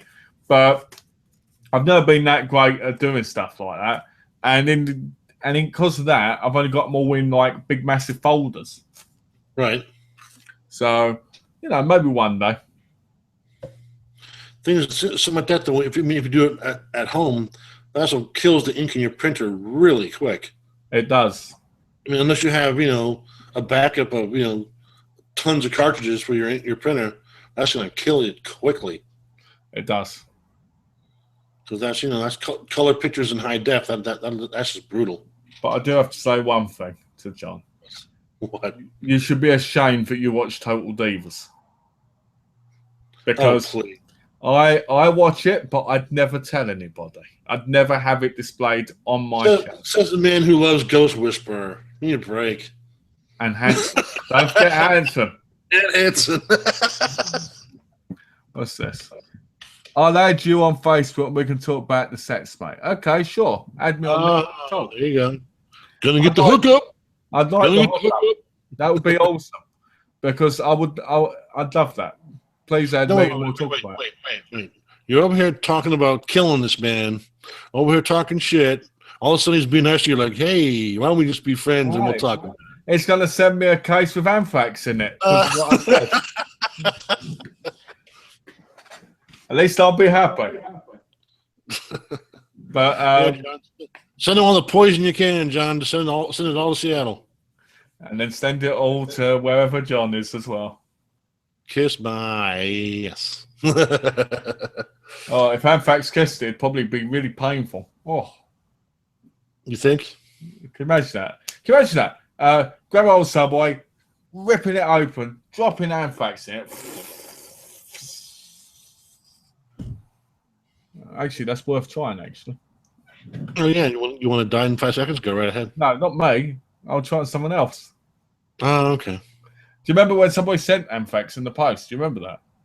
Oh yeah. And remember when someone sent a fake one? They went to prison for like 20 years for it. Deserve to too. Yeah. It's crazy. There's episodes of Law and Order where they have people who send them they open the packages and it explodes in their face. Oh, could you imagine that? That's brutal. That's why if I don't know what a package is, I just let Donna open it. I go, can you open this for me? this feels suspect, sweetie. Here, why don't you open it first? Put your face right in there. You gotta love though. You gotta love how I do that. Like, that's my wife. I love my wife, but she can take it and I won't. You know what I mean? It's like, what the? Let me guess. She gets all the icky spiders too, right? Yeah. Actually, no, you she big- doesn't. And she doesn't. She runs away. I have to get them. Oh, okay. But that's fine because normally I just knock them off the scene and then I kick the fuck out of them and go, yeah, like a football hooligan. Kick the fuck out of him. Yeah, kick the fuck out of them. They're only like that big. Because killing spiders makes you a badass. You know what I mean? Uh-huh. Fuck you spider bastard. Fuck you. Well, anyone with any more questions, gotta hurry. We're almost done. Yeah, that went quick, didn't it? Yeah. I was surprised no one else turned up, but I'm really glad that John turned up. Yeah, it was great. You know? Hopefully it keeps turning up all the time. Yeah, that'd be great, you know? It'll be great. That would be great if we could get more people to come in, but also have John popping by.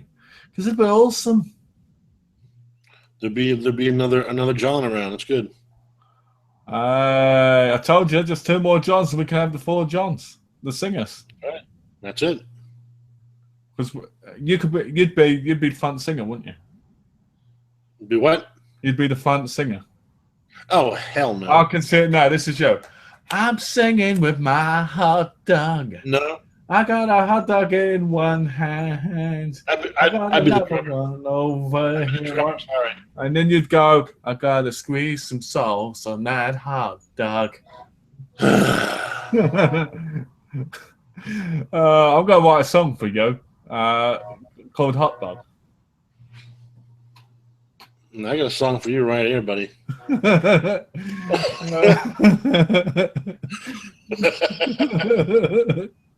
Oh dear. Oh dear. Yeah, I'm sure Trey's out spending too much money right now. Oh really? Well, her and her friend love makeup. Oh, they buy lots of it then. They try to. The thing is, that in the town, there's a town called Brentwood, and it's all new developments. So all anything trendy, for makeup, all the stores, no, they're all over that crap. So does she go for the more classier stuff than the cheaper stuff? Yeah. Yeah, that's when it adds up. And they're gonna make up all. How much you spent? She's like, I'm like, never mind. I don't even want to fucking know, man. How much did you spend? Well, it's like Donna.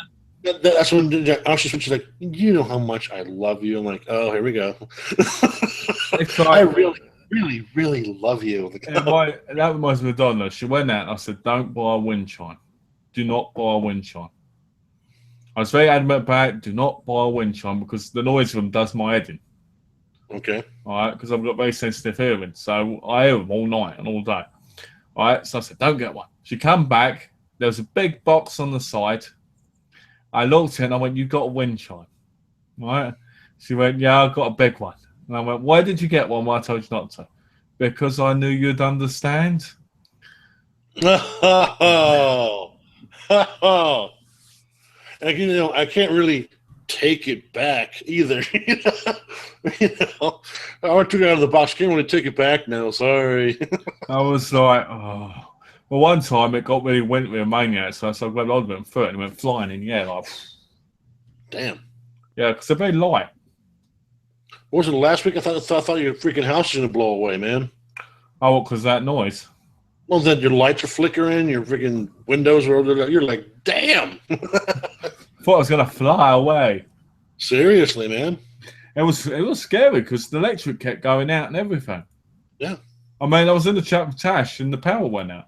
I saw the Move Mansion Gaming Guru was 40.5. I was like, what the hell is this? I don't know why. I don't know why it did that. Oh. But it went out. The electric went out, and then the chat went off, and then Tash went, "Do you want to start it up again?" And then like say bye. I was like, "Sure, all right." So we started it up again. Cool. I just accepted, John.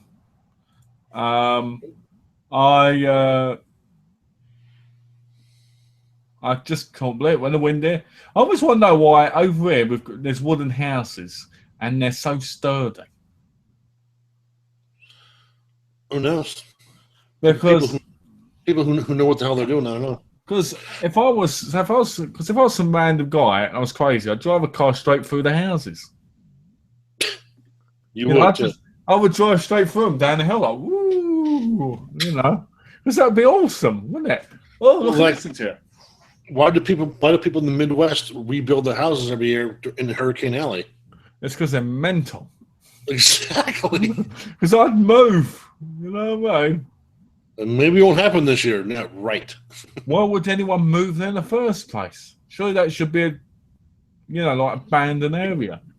When there's something the size of your town approaching, you might want to get the F out of the way. I think if I saw it, I'd be like, over here. Oh, no. It's scarier than hell. Believe me, I went through a couple of those. Did it make you cry? Oh, hell no. Did it make you pee yourself? No, we had a shelter, so it was fine. I've always wanted to make a bunker. You know, one of those bunkers that everybody goes on the back. I've always wanted to make one of them. Bags around it and shit. Yeah, and just make it and then go, you're not going to destroy me. And it just goes. I was like, whatever. Blow right past you. I always wonder, where they've got those bunkers for, in case nuclear war heads. Sure. I was wondering how the air gets purified when you're down there. Can you imagine living underground for like 50 years? Oh, I mean, no, I couldn't. With all those other people having to repopulate the earth, just you and 50 women. Oh, darn, I guess I'll have to.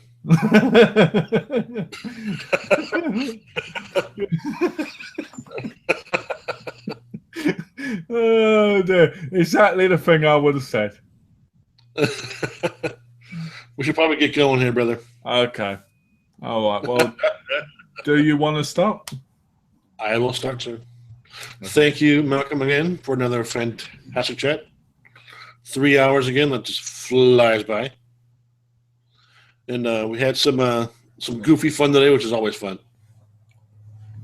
Like I said to everybody, that's, kind of like the stuff that Malcolm and I do on Facebook chat all the time and just goof around and laugh like hell. And back next week for sure hopefully with Miss Tash. Hopefully I'll be really looking forward to that big time. And again, Movie Magic and Gaming Gurus every Monday, 12:30. Don't miss it. Yeah.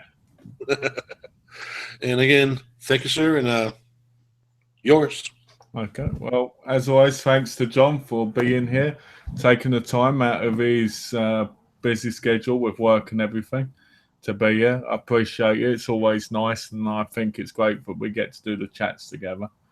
I'd also like to thank John for watching and being there and adding some great comments. And thanks for adding me on Facebook. Thank you very much. Thanks for all the questions. Everything was great. And I'd like to thank everybody who watches this afterwards. And I'd like to say, if you have any comments or questions after, please feel free to put them down below. And I'm sure me and John will answer them either in a chat or if we see them. At some point we will. Oh, one more thing. Vader was framed. I love this shirt. That was great. That's great. It's the first shirt Trey ever bought me. Really? Yeah. Wow. 10 years ago. That's awesome that you still have it and wear it. Oh, yeah. Yeah. I was going to say, the Force Awakens thing. Did you go to one of those events? Did you see it? The what?